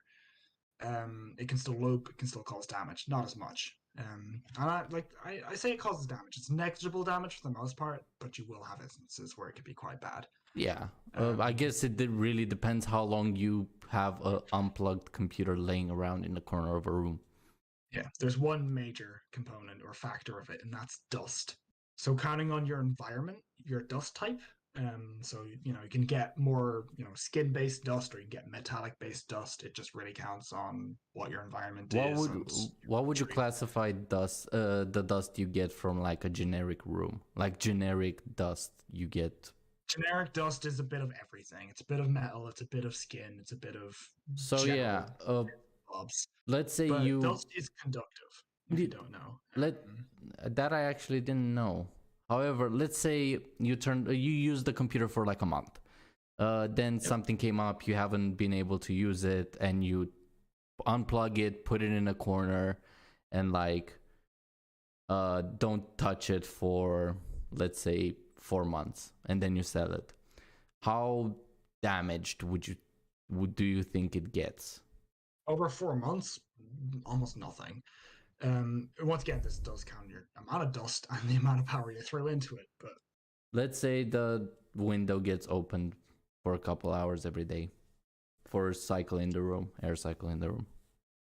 Well, actually, that makes less dust. In fact, I know. Like that's what I mean. I would argue that if the computer, let's say, it gathers dust over a year by sitting in a corner. But I don't think it's the only reason a computer would have like clays and like thick slimy dust on it is if you've had it on 24/7 since you got the thing and never cleaned it once. If you smoke, if you have pets, if you're on a carpet, there's a lot of different factors for dust buildup rate. Like, for example, if you smoke, your computer doesn't have to actually be on to build up ash and dust. Same with pets. Pet hair gets everywhere. You'd be surprised at how bad computers get with pet hair. I have pets, and surprisingly, how much does what did Arson say? What? Arson said something. Ow, Arson, stop. Okay, to get it that damaged, you're being a dumb fuck and you've downloaded something dodgy. That's all I'm going to say, Arson. Like, you really must hate your computer to get it that dusty. Really? Like, I mean, side panel off, your cat sleeps in it during the night when it's not powered on. Shit like that. Like, you know, it was really against the environment. I have a great example recently with one of my friends, Andrew, in real life. So he's whatever at the college and does his thing. He has a Lenovo Legion he bought at the beginning of last year. So I think it was February he bought it last year. But I cleaned it for him there about 2 months ago. There was an actual like thick blanket of dust. Even though he doesn't have pets, he doesn't personally smoke or anything. It's just because the area he's in has people who smoke. It got really bad. I'm talking like his thing was thermal throttling and shutting off bad. Damn. And those are pretty good cooling laptops. Like they're chunky motherfuckers if you ever seen the Legions. I have seen one of them. Yeah, they got big thick asses of heat. Yeah. Like. Wait, are they thicker than the Predator or? Yes, I actually use a Predator. I'm using a Predator right now. Nice. That sounds weird. Did you nickname it James Charles?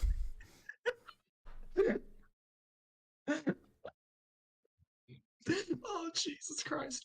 I use a Predator Triton 300 SE, so that's the model from 2 years ago. Ooh. Pretty decent, 3060. The CPU let down. It's an i7 350G or something, or H. It's a weird one, but it's stupid. It's quad core, but whatever. I mean, most games till this day don't go more than quad core. I play mainly VR and I play Star Citizen, both of which require more than 4 cores. Well, yes, I kind of see the point when you're doing VR. However, Yeah, normal computer use 4 core is enough for generic use. I'm 3D modeling. I'm running simulations. This thing kills itself. If you want, I can help you like make a list of components that you could use. I build computers, man. I know what I'm doing. I have a good computer. I'm just using my laptop. As I said, I was at work. I'm stuck. Commits Alt F4 without pressing buttons. God damn it, Arson. That's a skill. Actually, no, that's a power button. You mean That's the your power switch at the back of the power supply? Oh, I don't know if you've ever seen these, Leo, but you know the older power supplies? They had the 230 and 115 volt rail switches. No, I don't remember. No. Okay, old power supplies or older power supplies could switch between the two because the US and EU standard are vastly different. Yeah. I'm sure you're probably aware of that. One sec, I'm getting a photo of this real quick. But basically, you would get kids who would love to flick these things, and that's a really bad idea. Because the components you're using in your computer are built for one or the other. So, for example, this is what the switch would look like. It would have the number, and you could flick it. Yep. If a kid was to switch that mid you using it, your computer would literally set on fire, especially if it was from 115 to 230. Because it doesn't know what it's doing, and it's letting a lot more power in than it's rated to do. Yeah, makes sense. It was a very funny thing. I remember I did it once as a kid. No, that's fireworks button. That is a fireworks button. That is very true. I did it once as a kid. I was like, why is it burning? I just see friggin' orange inside the computer. Oh no. Oh no. I did a fucky wucky. I smell death. Boom. I smell. Why is my computer making popcorn noises?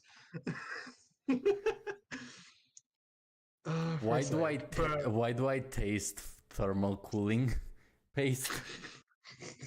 Legalize? No. If I read that out, I'm getting fucking put on a watch list. No. Oh, I'll read it out. No. Don't you dare read it out. I'm fine with doing it because I have a very interesting record. That's a story that for not on a stream. Okay, put it in a pin.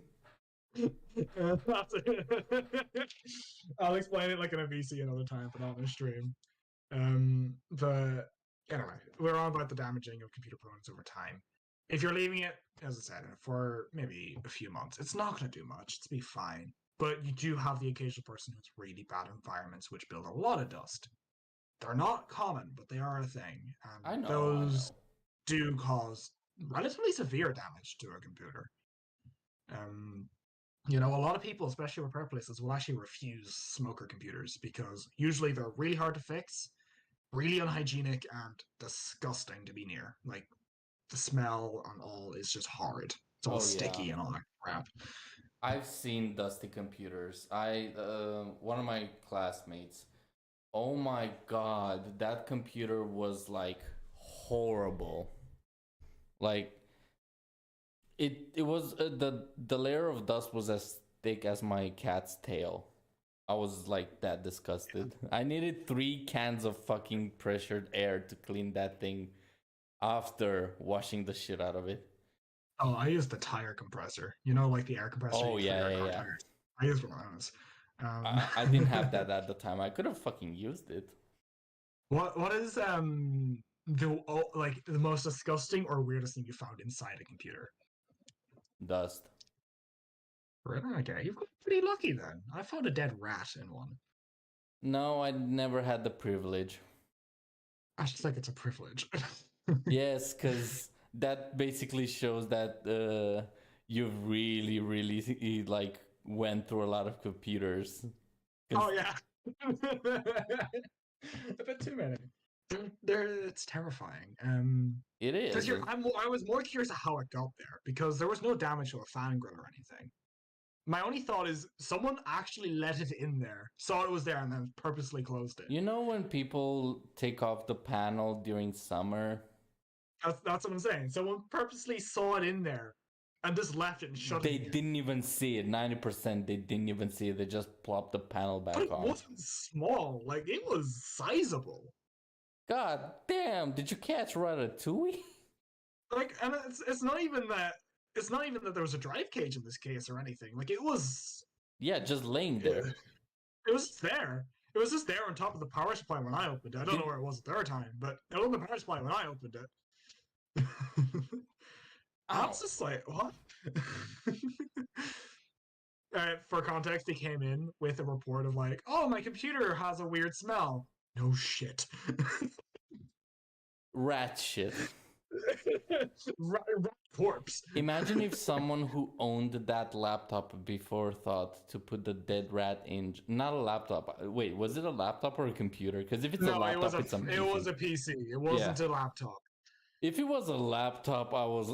I would have been very confused. It would have been a very flat rat. If they managed to do, I would actually wonder how the fuck that rat got in there if it was a laptop. A mouse maybe could fit in a laptop, especially the old ones with the drive bays and shit. Well, I guess depends. If we're talking MacBook, not even a worm can get in that. Yeah, but it really, they were have to be a pancake or a laptop. Yeah, lovely snack for later on. Thank you. Did he have cats by any chance? Did he have cats? I think we all know where the mouse came from, or the rat. But still, horrid discovery. Like, ugh. I haven't met that person yet. Yet, there's still a chance. There's still a chance. There's always a chance you get the insane boys. Servers are always fun, especially when they don't want a server anymore. People, when they're getting rid of them, will give them for free, especially like if they're upgrading entirely. Yeah. I remember a couple of years back, I got a free Dual Xeon server, just from my old workplace because they were upgrading, and I was like, "Can I just take that?" Oh shit! Freaking amazing thing. They did give me a challenge of I have to carry it out to the car by myself. That was the only way I was getting it. And to be fair, it was heavy. It took me like 20 minutes, but I did it. Why didn't you take out the hard drives?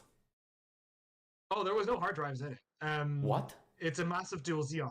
So it had huge heat sinks and massive, like it was a giant U2 server. Oh, I see. So it's not like a computer case or anything, like a U2 server where you're meant to have 2 people carrying it.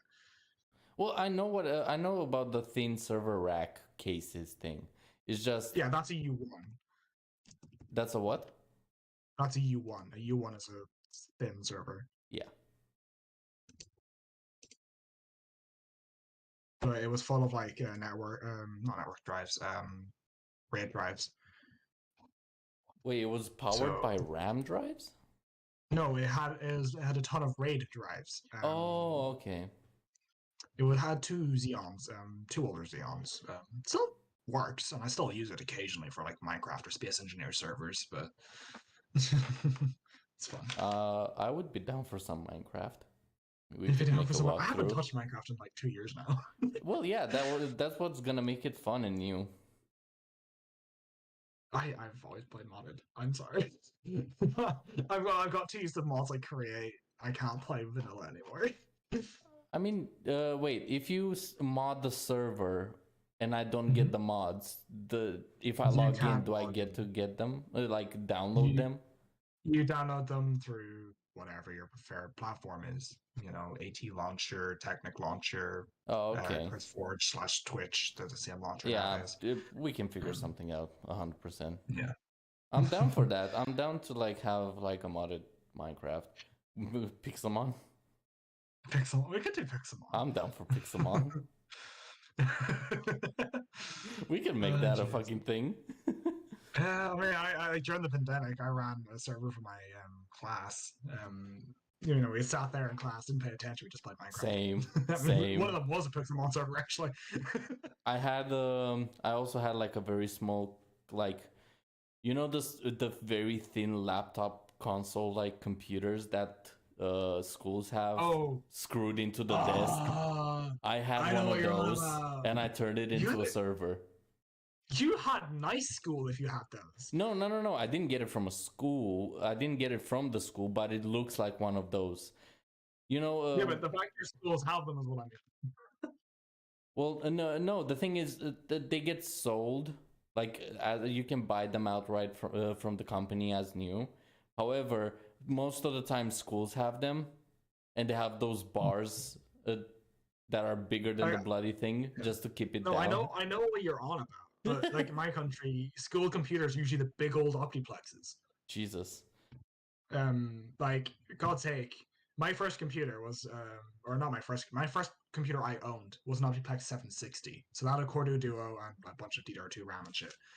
But that's something I got from my school, and my secondary school at the time was still using them up until like 2 years after I left.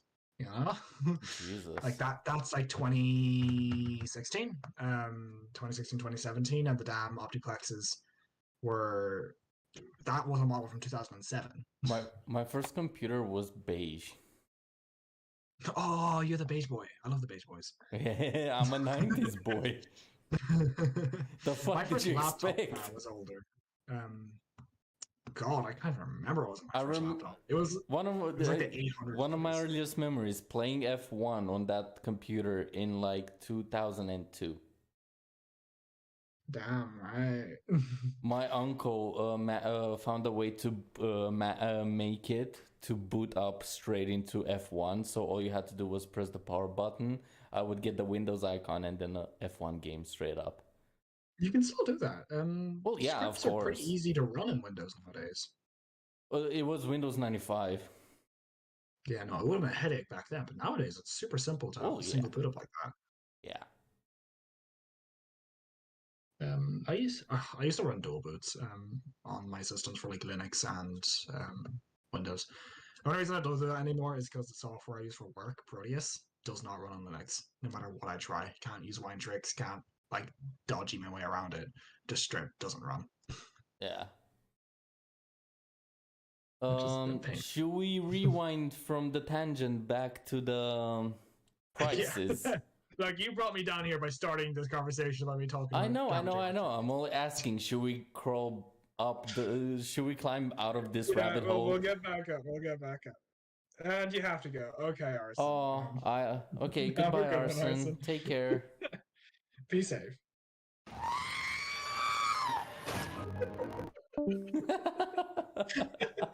I love Arson. Oh, Jesus Christ. That's great. The R2D2 of the group. And it's quite entertaining, though. It is. First laptop looked like bricks. Yes, they did salt.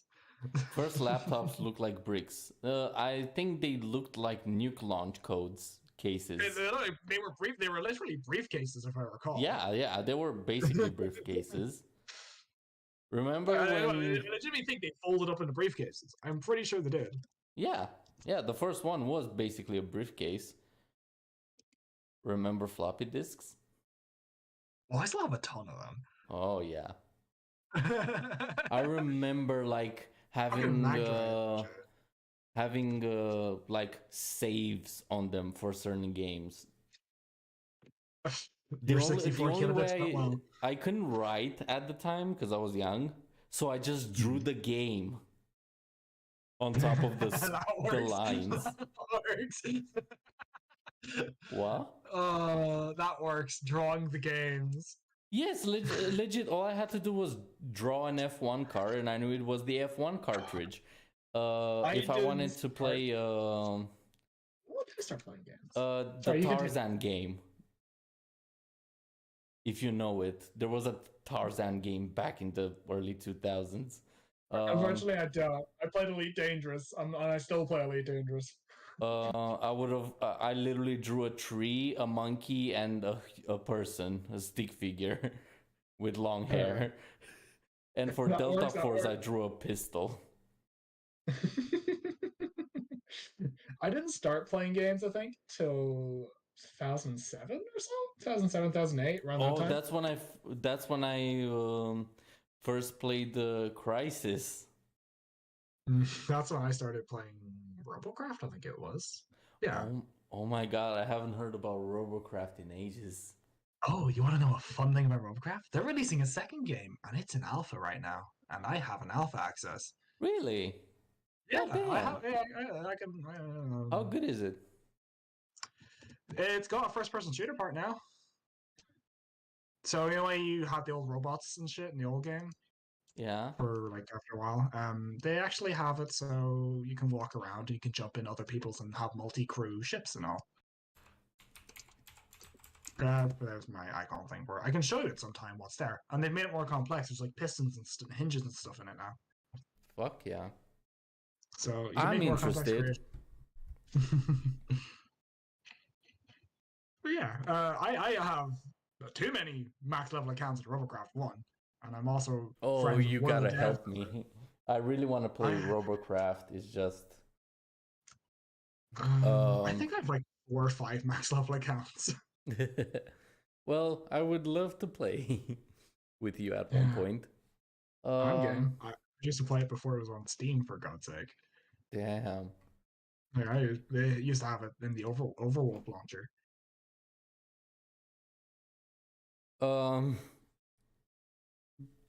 But yeah, back to prices. Back to Cheapest. We keep. I'm sorry, we get sidetracked. Yeah, it's fine. It's fine. It's just we can get sidetracked. Let's try to finish and wrap it up as much as possible. So basically, cheapest ones, computers. Game consoles in my country do not go cheap. I don't know about your country. Consoles here aren't cheap either. They are very like a bit below brand new price. Always. Yeah, they're like three. They're usually like 300 for me, which is like 100 below. Yeah. So I guess we're gonna roll consoles out for being in the top. VR is definitely cheaper because I've seen VR go even, 250 quid. VR keeps its price very high up here. Does it? Okay. Yeah, like VR is more expensive than consoles. Interesting. Usually it's not that way around. Huh. Cool. I guess it's also because I haven't seen the prices of the PS5 and Xbox X. Well, they're 500 now. Euro? Whatever that. Yeah. Yeah. That would be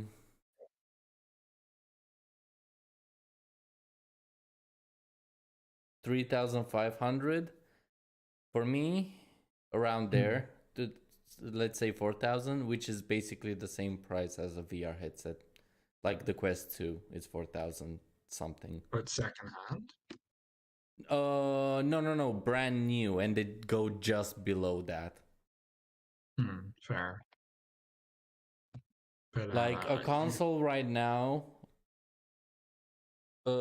like yeah, as you said, a brand new PlayStation 5 is 500 euros. So it's the equivalent of a Quest 2 here. Yeah. Like if I just quickly Google in my own country for VR headsets, Yeah, well, we so at not least that have many of your them. country's perspective on I it. can get them as low as 85 euros for a full set. Base station and all. 350 euros for a used VR headset. And out here they go quite low because a lot of people got VR headsets in this country when they first became a thing, but never got an upgrade. So there's a lot of first and second gen headsets in this country. Yeah, but at this point, like, you want the second gen or third gen. Are we on third gen yet? We're technically on fourth, heading fifth. Yeah. But you know, I used a first gen headset there up until a few months, like 2 months ago. You know. Did you sell yours?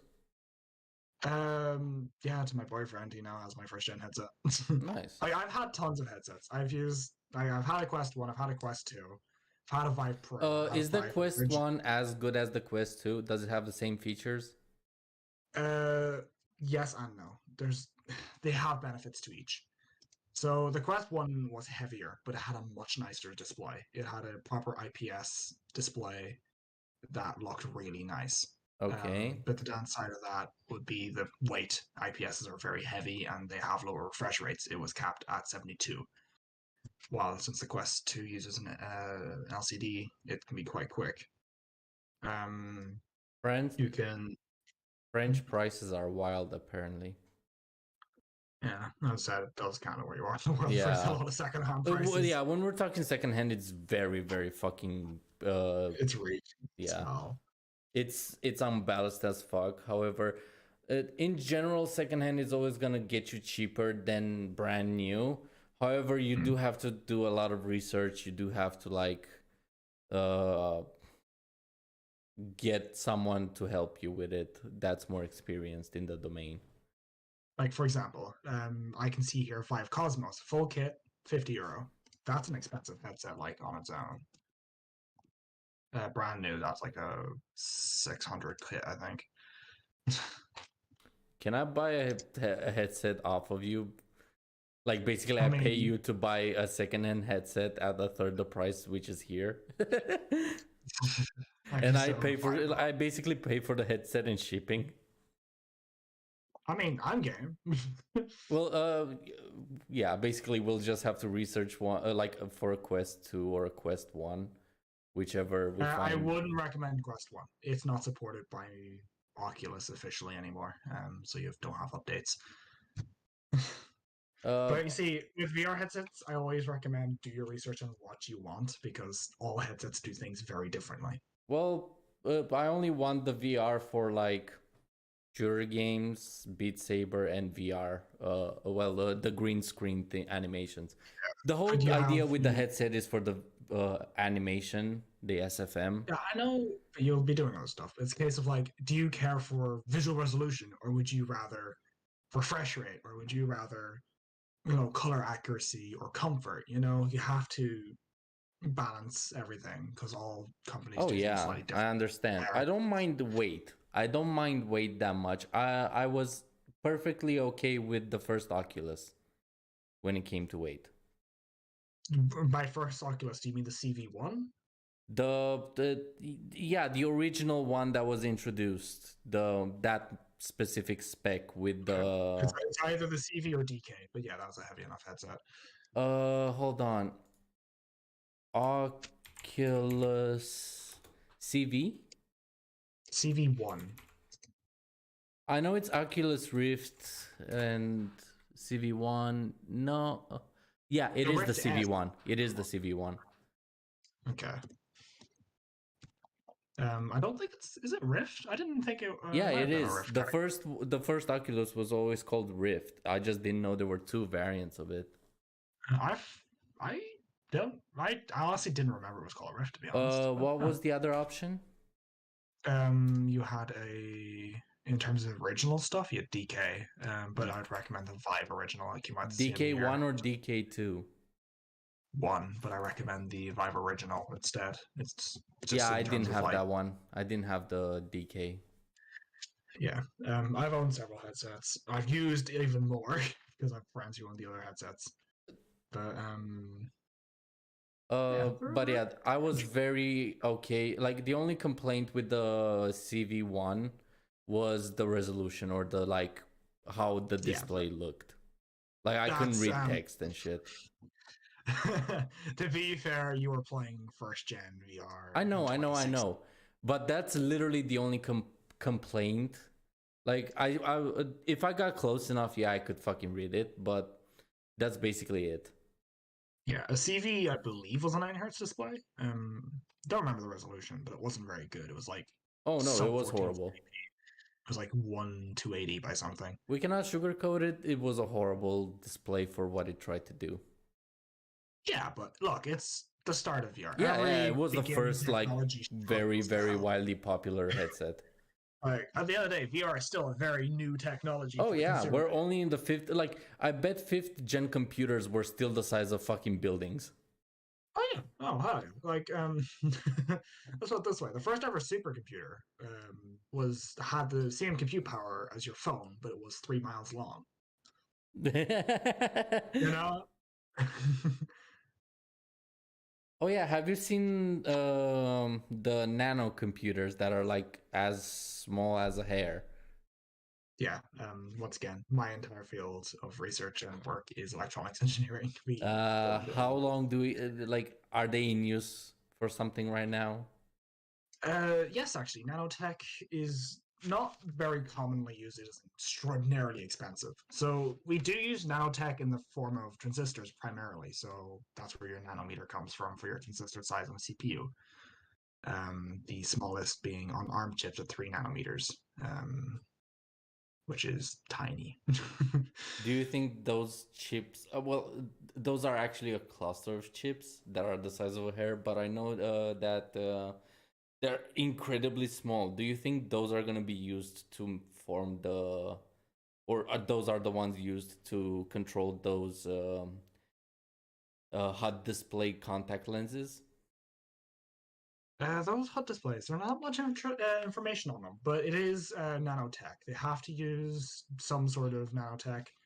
From what I understand, there's an incredibly small chip that gets connected somewhere, either to the lens or the person, and then it connects to a more powerful device like a phone or a computer. There's no direct power to it as such. It has a translation layer to display it. That's really it. Hmm. Um, it's not a technology where we can build, invisible CPUs yet. Well, you could, but they wouldn't be very powerful. Oh, well, Um, I'm not they're expecting being invisible CPUs anytime soon. by invisible I mean so small we can't see them. They're a thing, but Oh, okay. I meant you thought I thought you meant like see-through ish. no, it's kind of hard to do that because transistors are solid metal. Yeah. Um, Transistors are just made up of like different metals and stuff. Yeah. There is such thing as spray paint that reflects light, so it makes something look invisible, kind of like the invisible cloth for Harry Potter that people buy nowadays. Ah, I know what you're on about. Yeah. See, what that does is you said reflects light. Yeah. Yeah. Yeah. Actually, to be more accurate, it refracts light, not reflects. Yeah. So Refracts. it bends the light around. Mm-hmm. You can still see it. It's just obscured, kind of like that heat haze you get over something really hot.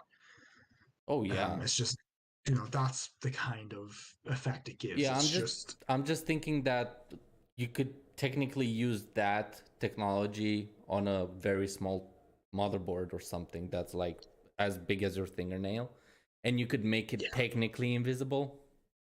yeah. Well, I mean, as it is, we're already in the technically invisible stage. Like a nanometer is Yeah, tiny. it's I've seen Because very tiny that's no, components. you can't even see a nanometer. Oh A yeah, nanometer is 1 to the 1 times 9 zeros. So 1 to 10 times minus 9. Of course, is there's a limit fucking- of how small you can see. Yeah, Yeah. the human eye actually is kind of shit for that. We can see motion. That's what we see. But we only can see at most, especially if you've got really good vision, it's like to 100 millimeters, or not 100 millimeters, 100 micrometers. Yeah, it's still relatively quite big. That's only to the -3. We're talking about technology to the -9. Now that we basically wait, did we debunk the cheapest? We just basically summed the cheapest stuff to be mainly like VR console stuff. computer. Yeah, so console, handheld console, VR, PC, and laptop. Well, a laptop falls under PC. It's more like out of all the options on the secondhand market, the cheapest ones that are like able to run games smoothly are either a computer or a VR headset compared to the prices of a console or a phone. Yeah. Yeah. Well, I mean, phones don't really run games that well anyway. Well, for example, I could wait. Let me quickly go on Facebook Market. Let's see. No, but it's like, I mean, in terms of their actual raw performance, they do not run games well. An S10. I would argue that a Samsung S10 like does. I still own one, and it still holds his I'm own not saying to a day. Yeah, but what I'm saying is if you take the let's say the complexity of the games they're running is vastly different to what PC and VR systems are running. Well, yeah, but it can still play Warzone. It can still play Fortnite, unfortunately. Yeah. Actually, here's a fun, stupid thing. VR chat's going to be supported by Android soon. Well, yeah, because you can put it in that fucking Google Cardboard thing. No. For like handheld play, like with your stupid D-pad on your screen crap. Oh my fucking god. There's an iPhone for basically 50 something euros on Facebook Market. It's probably an older iPhone. Let's see what. Cloud gaming is It's either an iPhone X or above. It has the X form. Sorry, Salt brought up a really good point of cloud gaming being a thing. Oh yeah, there's also cloud gaming. Like, if you could completely argue PC wins over everything in terms of price if we include cloud gaming, because you can get a 50 quid piece of crap Chromebook laptop and use a cloud gaming system. Yeah, something like a piece of shit. No, all you need is literally your phone with it, because yeah, you're gonna I don't know use if your phone on cloud too. No, I'll support it, but Samsung Dex literally turns your phone into a laptop, so you can browse like a laptop, and yeah. Yeah, but it doesn't support a lot of the cloud services. That's the thing. Not all cloud services support mobile. You have to keep that in mind. Dex is a cool thing. I love Dex, but it's not making it into supporting x86 devices. It's still an ARM chip at the end of the day. Well, I guess it depends by the service, because if it connects you through the browser, technically it doesn't matter what you use. Not all support it. Yeah. It's an option either way. Game Pass is also an option for infinite games, but if you don't play 90% of it, it's kind of a waste of money. Yeah, but if you want to take the argument of, cloud gaming exists. Yeah. PCs are then technically the cheapest and most powerful. Because a cloud gaming service path is actually quite cheap. The cloud gaming comes out like on its own category, because you don't even need to buy anything. You just need to find an old computer in your home or an old laptop. Yeah, you need some hardware that has a relatively modern internet. But to be fair, everybody nowadays has one old piece of computer or laptop or some sort of Windows or iOS. Not all those can run cloud gaming, because you need a certain internet security protocol, which is only hardware baked in. TPM is the name of the hardware protocol. Not all devices have that. That was a big issue with people upgrading to Windows 11, because you needed TPM 2, which a lot of chips didn't have. Even modern chips didn't have that. That's odd. So you have the Internet Security Protocol of TPM, which limits what can access particular internet systems or particular software. They gotta work on that. Well, if they can, it's an internet security protocol. It's security. If they get rid of it, then they're making their device vulnerable. No. I mean, like, for example, if I have a 10-year-old laptop and go to subscribe to cloud gaming, it should be able to like connect that piece of junk to a good station computer. Right. Stuff from 10 years ago will have TPM.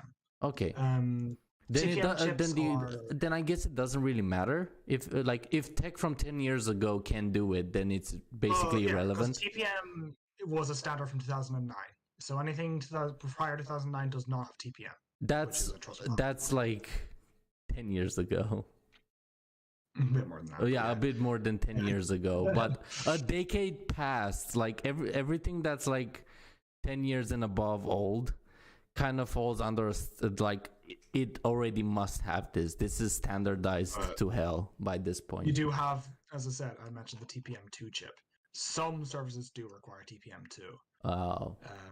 Which is a much more modern standard. Like even first and second gen Ryzen don't have TPM2 chips. When is the TPM2 standardized? It's not as standardized yet. It's still just used for security protocol. It's not a standard yet, though. It will be standardized, I think, in the next few years, but TPM2 became a thing anyway in 2019 and has been used, at least in Windows especially, was used from whenever Windows 11 Alpha first became a thing, which I can't remember. That explains everything. Early thing. But like even Windows 11 currently requires TPM2. If you don't have a TPM2 chip, you're not getting Windows 11. You can get around it, but it's a pain. Actually, I think handhelds win the price one, by the way. I've found really, really like dirt cheap phones that are like still decent to this day. Yeah, but I don't. Playing games on my phone never seems to really be a thing. I actually play more games on my phone than on my computer. Like, yeah, I have an amazing computer and I prefer it, but if I count the hours played on like some shitty mobile game or compared to War Thunder, I have more hours on the phone. The only game I play on my phone is chess. What? The only game I play on my phone is chess. I play a lot of tycoons on the phone because every now and then I log in to like do some stuff and get the daily shit, do as much as I can, hop to the next game. Thank you for reminding me. I need to get my daily War Thunder. What?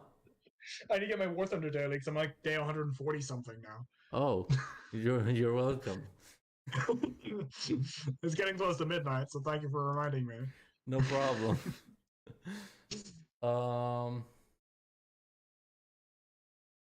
Now I guess the argument. Wait, the first round was won by computers.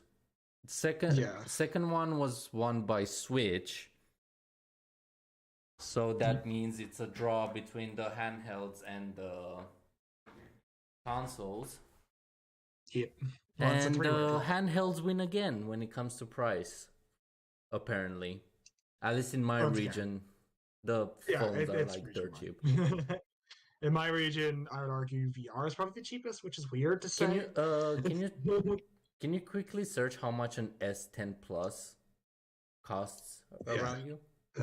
Sorry, I'm just shutting down War Thunder. I was just getting that in. Oh no, it's fine. It's fine. All right, Firefox. Search Facebook. Marketplace. I'm chilling with the viewers while brushing my teeth. You said S10?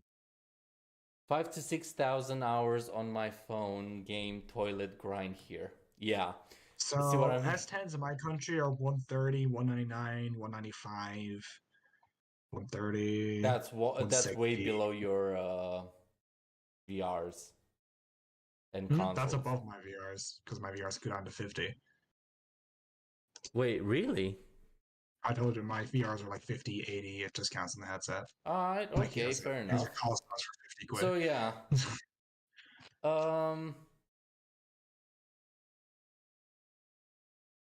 Yeah, fuck.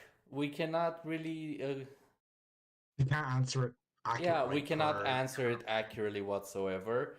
But compared to new I guess we should use the new prices, which technically came to VR then wins. yeah. There's a well, no, there's Um, basically a draw between all of them. Now that we think about it, PC one, then handheld and console one, and then VR one. gets one. Everything gets a point. God damn! I really did not see that at the one very coming. beginning. Everything is good on its own accord. Well, yeah, that I guess the tiebreaker. Exclusives. No, wait, exclusives. VR, not VR. PC wins. There's no Yes. question because PC has hundreds of thousands of games. Not necessarily good games, but has them. Oh no. That's the beauty of it. PC also has the console exclusives. PC has Not all of both them, but Xbox most. and PlayStation exclusives. God of War, It Forza doesn't have Horizon. them all legally. Because pirating exists, emulating exists. No. I'm not even talking about emulating. Emulating is if you are going for Nintendo stuff. But like Yeah, but God of War, you can buy for PC straight up. The but Forza that's, for Horizon. example, you can't buy the newest Horizon Zero Dawn. You can't buy that for another few years. You Well, know? yeah, you still have a PC has Xbox Game Pass. That also. PC is. Either way, like PC wins. There's no question on it. But like, the whole reason why I brought this topic, this platform discussion over, is because you can emulate on PC. Yeah, the whole purpose was basically which would be the groundwork for the future of gaming as platforms. Like, are consoles irrelevant now? Considering nothing that will ever be irrelevant because there's always going to be a market for someone doing something. It's like XR. You know, everyone likes VR, but XR is a market. XR still exists, tiny, but it's there. XR. Mixed reality. So take the Quest Pro. It's an XR headset. It Take falls Windows under Mixed Reality. VR because it's still a It doesn't. virtual. Yeah. No. XR is not VR. They are very different technologies and very differently set up. Well, yeah, but it still falls under that category. I mean, okay, it's to be more specific, VR, AR, XR. Basically, when it goes over your head like a pair of glasses or a helmet, and it augments what you see, it's in that domain. It's a headset. XR doesn't just define visual, by the way. XR also includes things like resistive to your hand. You physically feel stuff. You physically smell stuff. They actually started introducing that for yeah, that's others. already a thing, I know. But that's what XR is. XR means your reality is mixed with real and virtual. Yeah. But would you say it falls under the category of VR AR headsets? Would you agree on that? Not really. As I said, it can just mean it's again like a resistive glove, for example, or a haptic vest, or something like even a heart rate monitor. They can be classified as XR devices because they can be a virtual device, or sorry, a physical device inputting a virtual input. You know, it just counts on what it's being used for to classify it as XR. Then I guess we shouldn't really like. The thing is, that class is way too broad to really like.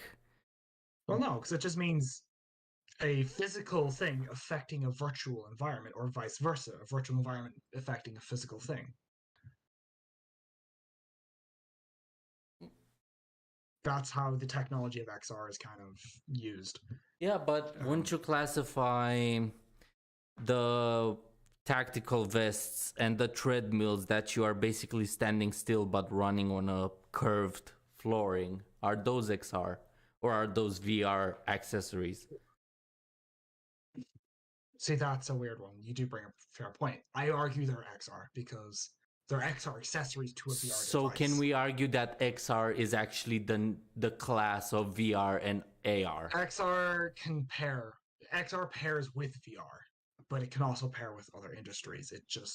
It's a, as you mentioned, it's broad, but it has a definition. It's just Well, broad. yeah, but we also have to contain it to gaming theme at this point. Because, like, yeah, I get it, it's a different thing. However, based on how it interacts with virtual reality and actual reality gear, I would argue that it's basically wearable tech. Wearable tech, that's a fair enough way to put it. Yeah. It basically describes what it is. So VR headsets, AR headsets, smart glasses, smart watches, those fall Wearable tech under is a that. much more accurate descriptor for the whatever you want to call it, ecosphere or whatever technology of them. Yeah, basically XR is that world of gear and technology. Yeah. It's much easier to define that way. Yeah. Because it really is well, VR makes consoles and computers irrelevant. Handhelds can turn into the power or hardware boost that the VR needs from a computer. So let's say you have a VR headset that USB connects to your phone and it gets the GPU power it needs, or the minimum GPU power it needs to run a game. That exists, which I think is interesting. Things like the Unreal Air are examples of that, or the Focus. They would just run off your phone. Wait, what? Devices like the Unreal Air can just run off your phone. Well, yeah. But at the end of the day, it's either handhelds or XR that are the future of gaming. Oh, yeah. I argue it's all of them because, as I said, markets are going to exist. There's always going to be something. I would argue that we can technically come to a conclusion that yes, even though there is markets, that doesn't mean they still stay relevant to its competition, because it's like comparing the PlayStation 3 with the PlayStation 5. See, your analogy there is a little off for me because that's hardware based. Those devices still have their own backings. Like the PS3 is still a massive backing behind it. It's relevant in its community. Its relevancy is perspective. Something can be relevant in a community but not be relevant to the general consumer base, or vice versa. Something can be relevant to a consumer base but not be relevant to a community. Dare I say that? What? No, sorry. You can go first. I've forgotten. That's probably kind of same. I would just say that computers, in general, all these stationary electronics that we have are going to be a niche more than anything. Yeah, no, the future is moving. Yeah, the main technology that is gonna further us into game, further improve games and further get developed by games, will be handhelds like Switch or phones with the combination of VR headsets. Moving technologies, the only people who will continue to need stationary technologies are those doing simulation work or doing very particular scientific calculations that require massive system power. Technically, one day we will just have very powerful computer centers that are wirelessly connected to VR headsets with enough receivers throughout the city. You still require your stationary physical. That's your niche, your business. That's what I'm saying. You'll always have that requirement of a physical stationary. Yes, for the consumer. Well, yeah, until we can cram enough power into a headset to do that on its own. I don't think we're going to go that way because data transfer for internet, for example, is insane. The data centers required for it. I mean, the nano chips that we talked about earlier are very, very small, and they all can run Doom. They're like 80-something computers that can run Doom. Well, the nano ones can, because Yeah, the nano yeah, ones yeah. are Like they're I just wouldn't simple argue. bit encoders. I would say that it's not that far off. If you don't know how technology kind of advances, it's about every year, every 2 years, it gets about twice as performant and on average. Um, this is something people have been debating for the last few years, in particular with companies, but it's still being proven. It's a very interesting thing. It's called Moore's law. So it's basically the number of transistors on a microchip doubles every 2 years, roughly. That's the law, roughly. Mm-hmm. So that means our sizes are going down. So 7 nanometer, 4 nanometer, 3 nanometers, etc., going smaller and smaller and smaller. But they'll only be so small we can actually produce two. Yeah. The smaller we do it, the more we can fit onto a chip. But if we start downsizing the chip itself, we also lose performance. So we'll get to that point where Moore's law does not apply, where we can't produce something smaller. Oh yeah. But we're trying to produce smaller devices. I'm just saying Therefore, that I think we're small enough. I think we're small enough with the nano chips where like if you put that amount of technology and research into combining that tech with a VR headset, you could get a very decently GPU and CPU performance out of it. That's literally what they're doing. ARM chips. The headset, like the CPU in the Quest 2 is an ARM chip, which uses those incredibly small manufacturing nodes. Yeah, I guess they just have to work around the way they build it, so they can cram more chips and more power into. That's the nanometer thing. So actually, this is going to be weird. Apple is the best example of this recently. The M series chips. Yeah. The M1 chips, the M2 chips, all that shit.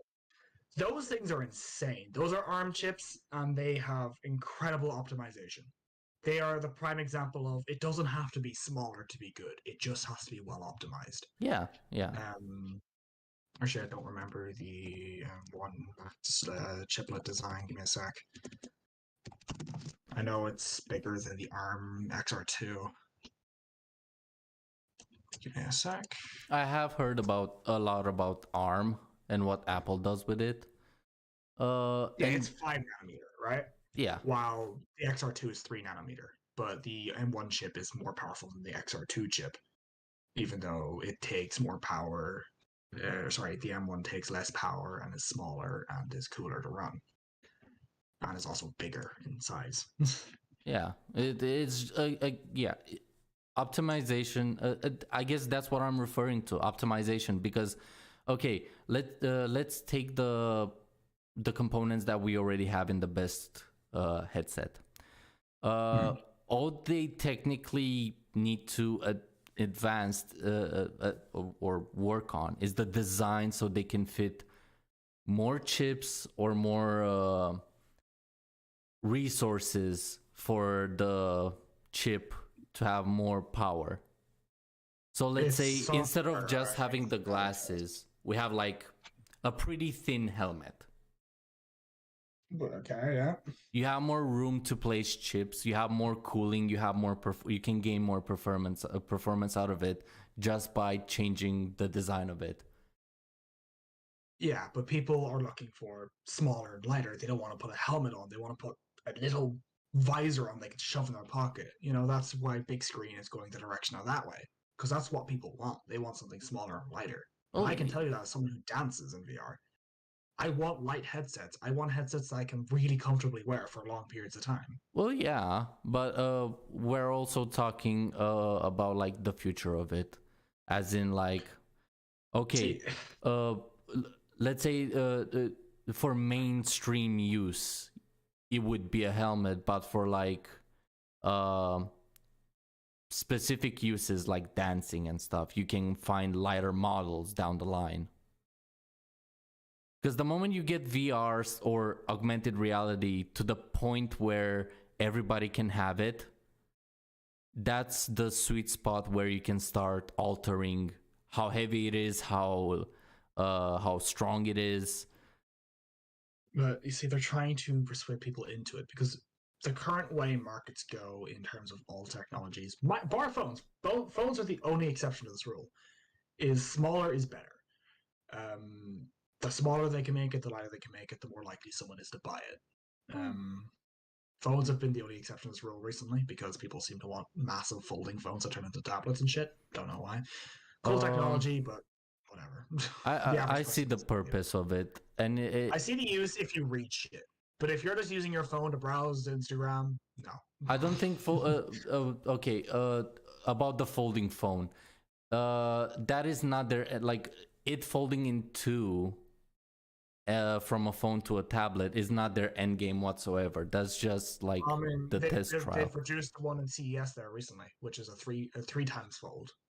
Oh, they're yeah, I've also seen that one. They're making it bigger. They're not making it smaller.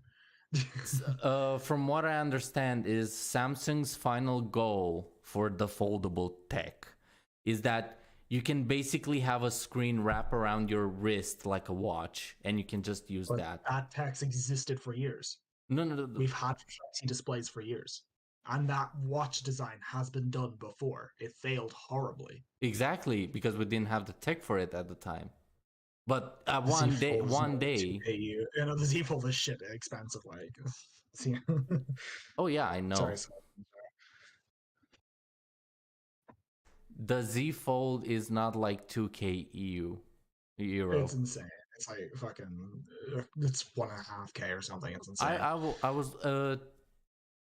was actually considering buying it at one point. I was too. I'm not gonna lie, but that's just because I like technology. To be fair, yes, flexible screens has been an old technology so far. However, the end goal would be that it's only a foldable screen. Like you don't see battery, you don't see like maybe you have a edge where the screens interconnect to wrap it around your wrist and have a full display. Like, I want you to answer. The idea is to have like a cloth. What? You can't make a battery invisible. Yeah, of course. I've seen some videos about that too. The point is that Samsung with the fold thing, it's not meant to stay to a solid. Their goal lies beyond just having it fold into. I know. In the current thing, they're taking the current market trend, which is make it bigger. Well, sometimes bigger is better. Like a bigger screen is always better than a smaller screen. Until you have a smaller battery than the average phone competition, you know. It's really you really. I guess it comes down to design and what performance you need out of it. Yeah, exactly. That's what I'm saying. Because use case. Technically, tablets make phones and laptops useless, but they don't push better tablets. Like tablets could have erased phones and laptops in one fell swoop if they actually were good. I don't agree with that because I like the idea of smaller phones, as do a lot of people. Phones should be pocket fittable, not massive, and relatively light. Tablets fill the relatively light thing. That's really it. Well, yeah. But you know the text tablets? I don't remember what they were called. They were called something specific. Kindle. What? Kindles. Yeah. Something around that size. Yeah. Technically, if everybody focused on tablets, by now we would have something that size, which would technically fit in your pocket, and it's as good as a laptop. Let's say they introduce. Does that not define into a phone? Like. But that's the thing. It's bigger than a phone. A Kindle is bigger than a phone. Not in screen real estate. No. Not. Of course, we're gonna have screen. The bezels to the screen are gonna be like hair the Kindle thin. was only 6-inch screen, while your average phone is 7 to 8 No. inches. I'm talking about the form factor of the whole device, not the screen. Forget the screen. Imagine the Kindle has edge display, like hair thin edges. Edge displays. Not edge displays as in curved. Yeah, I know what you mean. Isn't like an edge? It's 6.2 inches by 4.3 inches, which is still smaller than a lot of phone displays. Like Really? That's the actual I'm size not of talking about device, the yeah. display, just the device size. No. I'm What? talking the Kindle. The Kindle's device itself, right? Yeah. It was 6.2 inches by 4.3 inches by 0.32 thickness. That is smaller than a lot of phone displays. Well, hold on. I'm looking at a Kindle right now. Because they were square while phones are rectangular because we use the 16.9 ratio. Your average phone display is 6.7 inches. And then you can get full of, like, a lot of phones can go up to 7.6 and shit like that, which is already bigger than the base size of a Kindle. A Kindle's diagonal is 6 inches. What the? Yeah. It still Kindle's looks tiny. But okay, the thing is, It's the the man in best. the picture is holding it with the Kindle is wider and taller than just width alone is Oh. 4 fingers and above. I told you the exact dimension. The width, not the angle. The width of the device is 4.3 inches. The height of the device is 6.2 inches. I don't The speak thickness is American 0.32. inches. I'm Europe. Give me a sec. I know, but inches are the size we use with technology. That's like 15.7 ish centimeters by 10 something. I'm trying to do this in my head. 10 something by 8. Just Google search. The conversion is much easier. Kindle size. Oh, I'm curious if I got this close. Kindle size. Yes. Okay. I actually got quite close. 157.8. So in millimeters. So 15.7 by 10.8 by 8.8.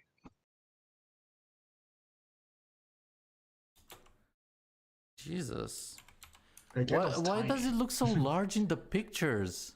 That is the thickness of the bezels calls that. Same with monitors and shit. Monitors can look much bigger. No. Like the dude was holding it with 4 fingers, and it had room for a 5th finger. It could have been a small man. You never know. How small does your hand have to be that a Kindle looks like a tablet in your hand? Don't make a man self-conscious about his hands. Like, I don't know how to respond to that. Like, at the end of the day, the guy obviously had small hands or something, but that's the dimensions of a Kindle.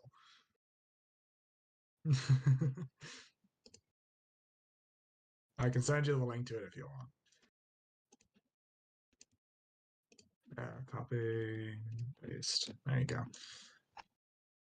Jesus. But yeah, the Kindle is surprisingly smaller than you would think, huh? It's very, very small. Yeah. 10 There is, like, a centimeters. slight- Well, technically, it's still larger, like at least wider than my phone. Yes, it's wider than your phone, but in terms of actual like ability of screen real estate, your phone has more. Well, yeah, but imagine Your it phone is had taller. like hair-thin bezels. No. Even if you include that, because your phone is much taller. Yeah, it's much taller, but it's also thinner. So technically, if you took a mallet, bashed the phone in the head, so it shortens to a Kindle size, it would basically end up the same. Let me get my phone's like size specification, right? We'll use this as the general basis. So, for example, my phone here is 16 centimeters by 7.6 by the same width, okay, or same thickness. 16 centimeters, that's only like 0.3 centimeters more than the Kindle. Yeah, that's in height. Yeah, but it's fucking. Wait, where am I? 16, 4. That's 3, 4, 5. Yeah. What's the height? Fair enough. Well, I mean, my phone's small though in comparison to a modern phone. So. What? You can look at the S22 Plus sizes. Let's give it a fair fight. S22 Plus. S22 Plus. It's a pretty big phone. I don't know. I've never held one. I know. I can like tell you, like from my perspective, is that it's almost as tall as a HyperX Quadcast. With the stand. Like the Quest with the stand. That'd be quite tall. No, the microphone itself. If you Yeah, look from the bottom where the booster. So it is not much bigger. 163 So and 77. the height is only 163. That's So it would be roughly the same, actually. Six. Yeah, it would be roughly the same. Yeah, so I was right. Well, even still, at the end of the day, it's basically down phone, isn't it? What's the difference? Well, yeah, but imagine that it's okay. Let's say it's a bit bigger than a phone. Like today's phones nowadays, imagine them a But bit those- wider, a bit bigger. They would But still those fit barely in your fit in pocket. pockets. What? They don't barely fit in my fucking pockets. Like, They I'm a fit in small mine. person. Yeah, but I'm a small person. Oh, You know? I mean, Like, yeah. would they'll it fit in your maybe the average purse? person's height. They fit in my purse. I don't have a fucking purse. well, there's such a thing as a man purse. Yes, I'm aware, but I don't have one. Okay. Actually, I do have one, but I don't use it. Not today.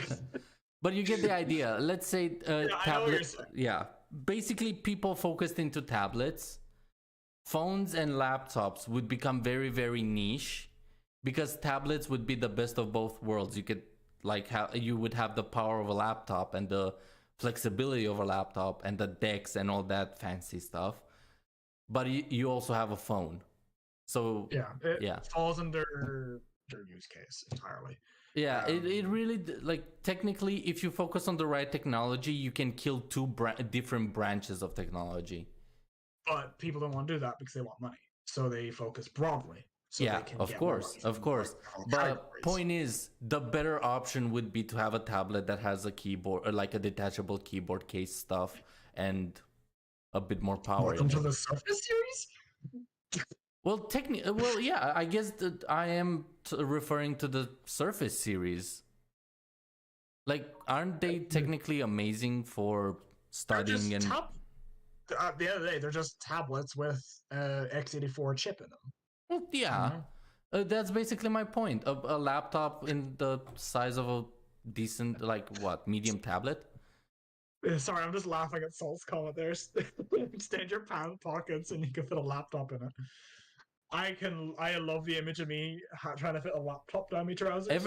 Is that your laptop, or are you just happy to see me? There is such an invention called backpacks, which if you had a laptop you would still need.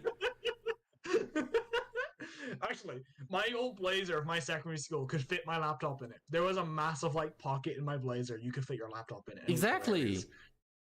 It was meant for books, but if you can fit a Kindle in your pocket, you can fit one of those, like the idea of what I'm referring to, the best of both worlds. Yeah, like, we want the best of both worlds, but at the end of the day, it's not going to. We also want money. Tablets have always been priced higher than phones because of that screen real estate difference. That's what kind of annoys me about tablets, because they have so much more space and room to work with. Yeah. Yet nobody gives them enough attention to make a good fucking tablet. You're much better off getting like a Lenovo Yoga or something, like the 2-in-1 laptops. Yeah. Those are much better choices because they cost as much as a tablet but have more performance than a tablet. Yeah. But something along those lines is like VR and AR when it comes to console and PC gaming. Because technically, consoles are more portable than a computer. However, computer has more power than a console. If we focus on VR, we eliminate two of the biggest gaming branches right then and there. But at the end of the day, some people want to play like flat screen. I like games like Star Citizen. I would not play Star Citizen in VR even if I had the choice. I mean, you could wait. Hold on. Can you not technically have a flat screen in your virtual reality and play at a quote-unquote keyboard and mouse? You can. It's a bit awkward because of just how pixel density works, or your PPI. Yeah. I mean, Maybe in the future. Are we talking? Yeah, are we talking about like when the VR gets standardized or the one now? That's what I'm trying to think. Like, if we're talking in the future, when people Yeah. I'm referring to the point where VR is so standardized it basically kills the debate of consoles and computers. I mean, actually, this does kind of which direction we go real quick with VR, because there's two lens types primarily used right now: pancake lenses and Fresnel lenses. The Fresnel lens is the more generic one, where it's like that swirly lens. Yeah. It's basically a magnifying glass. That's what that lens is. That's why the screen gets damaged if you put it in sunlight and shit. But the advantage of those is we can have tiny like displays inside the headset and magnify them, while pancake lenses are just flat glass for the most part.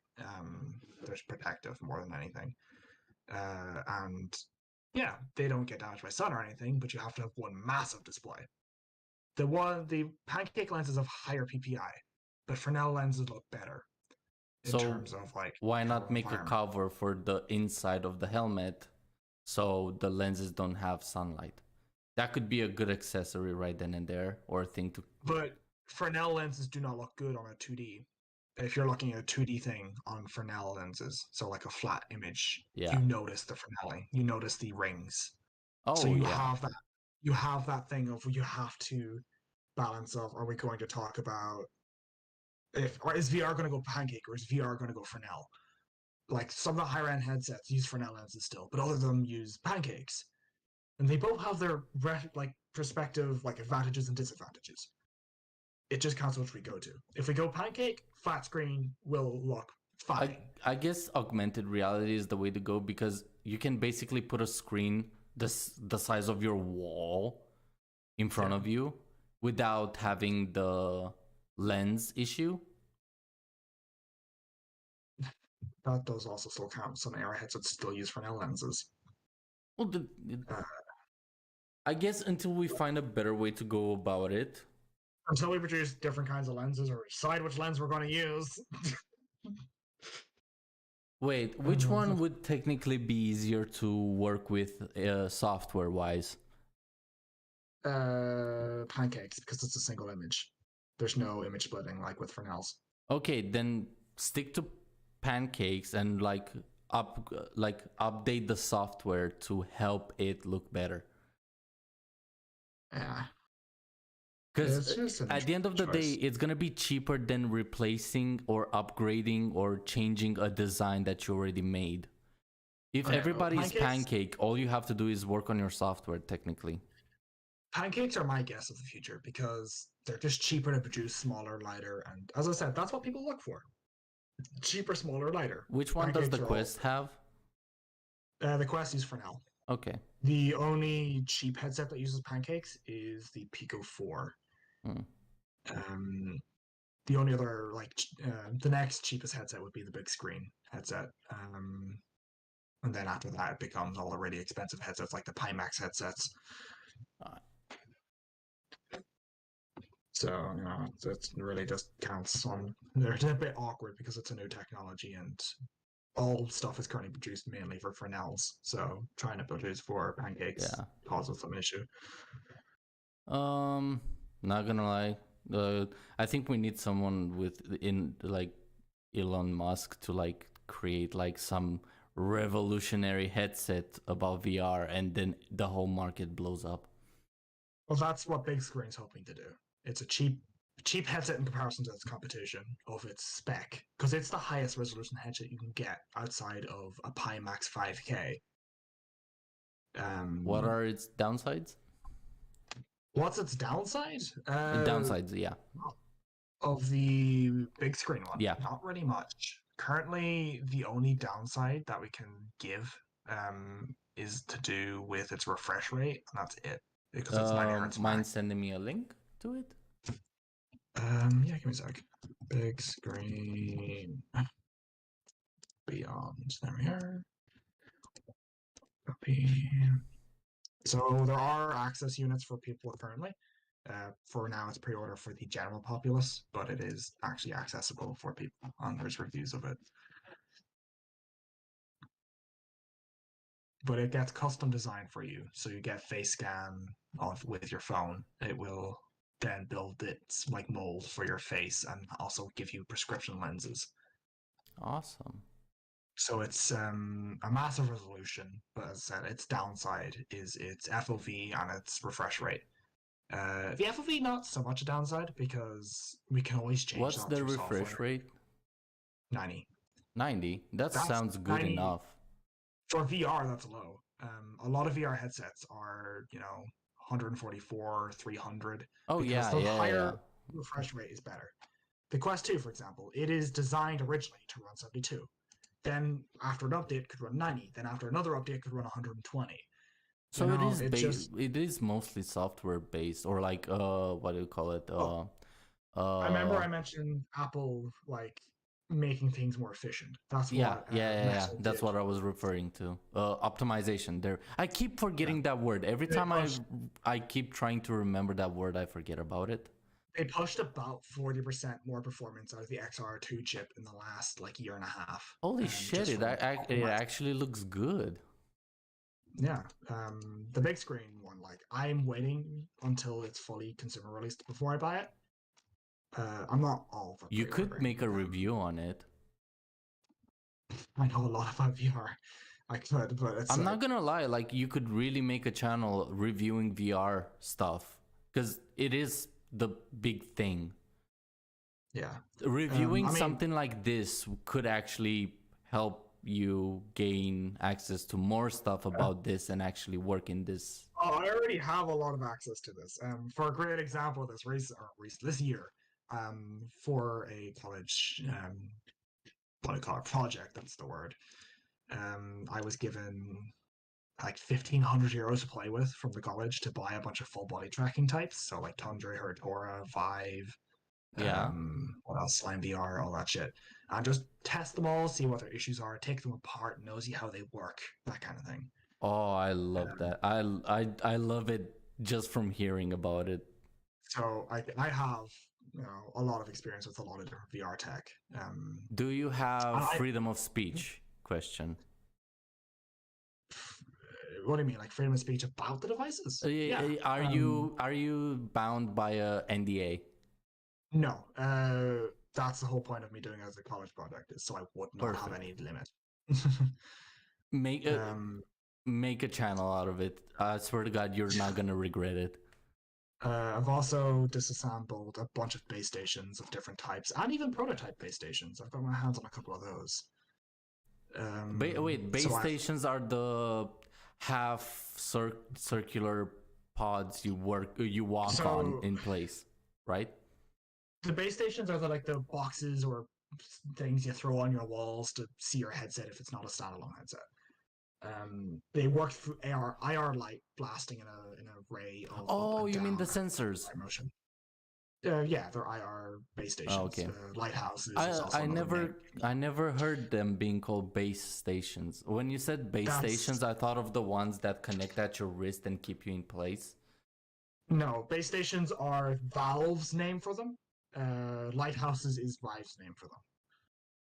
But I have access to a bunch of the prototypes one from Valve, so I have the Batman and Robin prototypes at home. Oh. Which are very big, by the way, in comparison to what the base station came out to be. Fair enough. But yeah, it's always interesting. I've disassembled a ton of shit, and I've got a bunch of shit lying around. I would really love to see videos on that, like from you. I'm not gonna lie, you would make amazing content on this subject. There are people though who already do it. Yeah. Especially over all the stuff I do. However, you have your own charisma to it. That might be true. The way you explain things, it's very pleasant to learn. You know how a teacher should be in class, like the way they teach the subject. It's meant to engage the student and learn from it, not like yawn and go to sleep. Yeah. The way you present it or you talk about it is very entertaining and interesting. I appreciate that compliment. Arson says that he'll sub first. Yeah, let's see. as much as I would love to, it's a lot of time and effort. I might do it someday, or if I'm doing it, it'll have to be soon, of course. But technology as a whole is what I research. It's what I've studied for. It's what I paid a ton of college tuition to do. And I love talking about it myself. So Yeah. you're always welcome to bring any subject, any technology subject you want to talk about. You can always bring it to this podcast. I'm sure you figured out by now. I've specialized mainly in x86 and VR equipment, so that also falls on ARM a little bit. But x86 being your normal chips you use in your computers and laptops. Yep. So your generic Intel and AMD chips. Well, I can't even say that. AMD Wait, make fucking is ARM chips. I'm not sure about this, but is the x86 meant to be like the bit rate from 64 to 86? Should be, yeah. It just means 8086, which is the bit rate. Oh, okay. Yeah. So So I was close. yeah, Yeah. it's 8-bit. I wasn't sure because back in the day, manufacturers used to do that to put the speed or like the performance in the name. Yeah, because at that time anyway, ARM chips were the original kind of CPU. They're, don't get me wrong, they're small, they're efficient, but at that time they weren't quick. Even the early x86s weren't quick. But yeah, they're pretty good. Nowadays, anyway. How much does the big screen beyond cost? That counts in the thing you're getting. So if you get the pre-order, it's 900. If you get the thing after release, I think they estimate it to be 1200 on release, but that's for a custom fitted headset. Keep that in mind. And you don't, and considering the next closest headset to resolution to that costs nearly $4,000. Jesus. And the next closest headset in terms of color accuracy, because it also uses micro LED displays, not just LED or OLED or anything. It uses micro displays. Not gonna lie, I kind of wish I could do a deal with them. Like, so I wish I'd be salivating to get the chance to hold one of those things. Like I would be down to like test the hell out of this headset for them. Yeah, no, I'd be salivating if I had my fingers on it. Exactly what I'd love to do. I would talk about for ages about this headset, Oh, and I would give constructive criticism to it, if there is anything wrong to it. Yeah. Unfortunately, I do gotta go here. It's getting relatively late. Well, it's all right because technically we kind of finished the debate. Yeah, quite a while. Future of gaming, it's VR. Like it's VR. It's VR or portable stuff. Handhelds, VR headsets. It's stuff that you can like carry around everywhere. Yeah. Like the moment those domains get strong enough, the moment your console, like you can pick it up and like carry it around in your pocket and play with it. Yeah, that's the moment PCs are like irrelevant, or when a VR headset can do decent enough on its own. I mean, Quest 2 right now is still kind of like, if you think about it, is relevant as a gaming platform. Oh yeah, no, it's massive. It's the biggest VR share of any headset. Which is a bit weird considering Pico is cheaper, but whatever. I mean, at that point, it's similar to the console wars. It's basically Oculus against Pico or Oculus against Vive, or at that point, that's minutia. That's like PlayStation versus Xbox. I think it just comes from because Pico isn't a big name. People don't know what it exists. I never heard of it until now. Yeah, it's so unfortunate because they make better headsets for less. You know, I am actually gonna look into Pico. Maybe I can buy a good headset from there. That I'm also looking for something that's very standalone, wireless-ish, like the Quest 2. I mean, wireless or standalone, because they're slightly different. You can get wireless either headset. or. Basically, I don't want to be tethered to the computer. I want to be able to basically have a green screen rendered world, a player model, and the opportunity to record in 30 or 60 FPS. Yeah, well, I mean, preferably 60. Yeah. The recording thing is your computer end, not necessarily the VR end. Yeah, But my only concern would be to stream it or like to get it to the computer. I'm also would happy be with okay. recording on device. So, for example, with Quest, you'd be using something called SideQuest. It's not an official software, but you can record directly to from your desktop with SideQuest. Yeah. Quite useful. You could also mod your headset with that. Pretty useful software. But if you want to do, your best chance for streaming from your computer directly and recording from your computer directly, the Vive headsets with the Vive adapter, like the wireless adapter, is your best bet. I guess to make it clearer, I want to just put on the headset, have the controllers in my head, choose player model, green screen world. I can record myself somehow.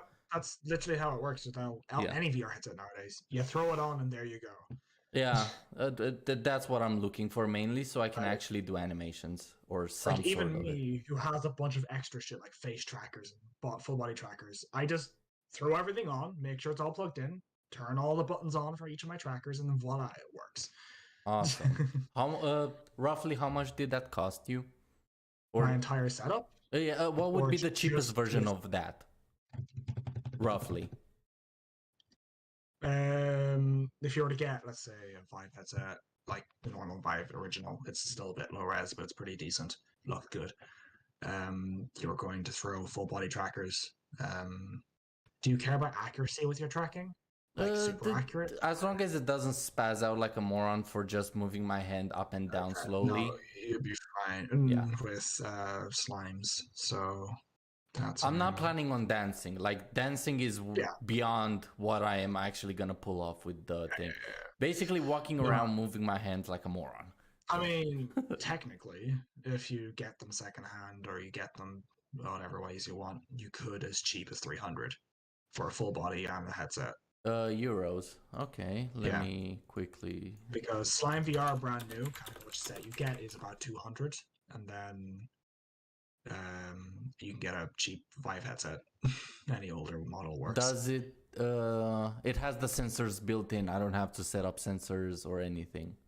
So Vive ones you have to set up 2 base stations, but they usually come with the headset. You just throw them, slightly above your head height, pointing at a roughly 45-degree angle. That's the one thing I hate and I want to get rid of. That's what I mean by standalone, as in no sensors, no nothing. Everything is like in the helmet. Your only choices in the current then are Pico and Quest, but they can be a bit awkward to record with because you can't do true wireless and record.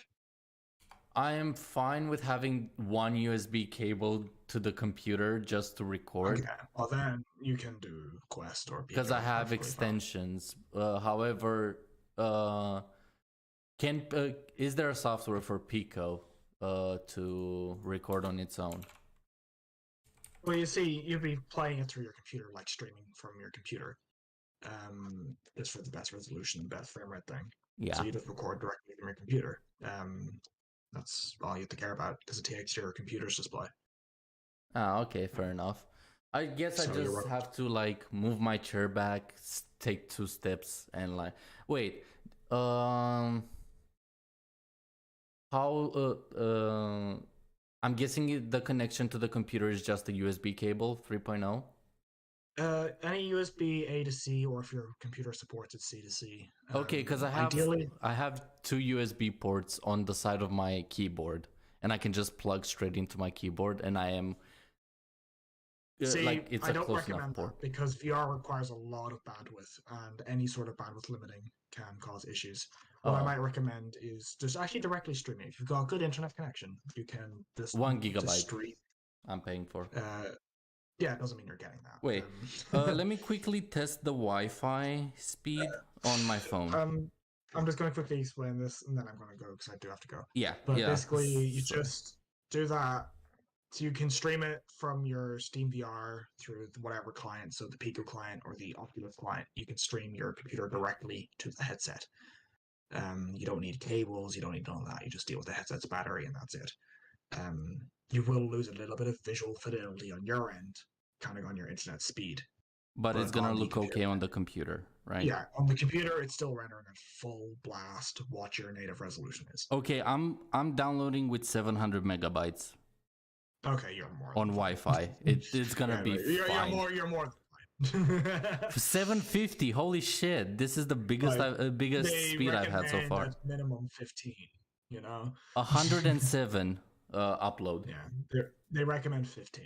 So I'm you know, good. If you're more than 15, you're fine. Yeah, you're more than fine. But I've got to go here. So Yes. sorry, I've cut Thank you for I'm coming. more than And willing to talk about this at any other time. Just let me know. oh yeah, you're always welcome to join us on podcasts if you can. Whenever the podcast is on, basically just DM me and I will bring you in if you are not on the server list or in Yes. yeah. Is there anything you want to promote before you go? Not particularly, actually. For once, no. All right. I just wanted to actually talk about something I was passionate about for a while. Well, you're always welcome for that. Whether I'm playing something or we're doing podcast, you're always welcome to have discussions with me. Of course, yes. And you stay safe. we will talk about a VR headset for me at one point. I do want to find something on your market because hell, it's half my price here. Jesus. Just let me know, and I am going to try to find you something decent for your spec, whatever you want. And I will PayPal you every fucking dime I need to for it. Thank you so much for coming and we'll helping get me. something sorted for you. But you stay safe. I will stay safe. Thank you, and you stay safe as well. Have a nice one. That concludes the stream. Thank you guys for staying for 3 hours with our dumbasses. It was a very fun discussion. We lost people along the way, like Ben and Arson. Well, Arson's still in the chat. Hey, there he is. But yeah, I'm gonna conclude the stream. Arson, I think we can go for some R6 after this, if you want. I'll wrap it up as quickly as I can, and if you can, that is. Oh, okay, that's fine. Yeah, thank you for watching. Hope the discussion was interesting, and have a good one.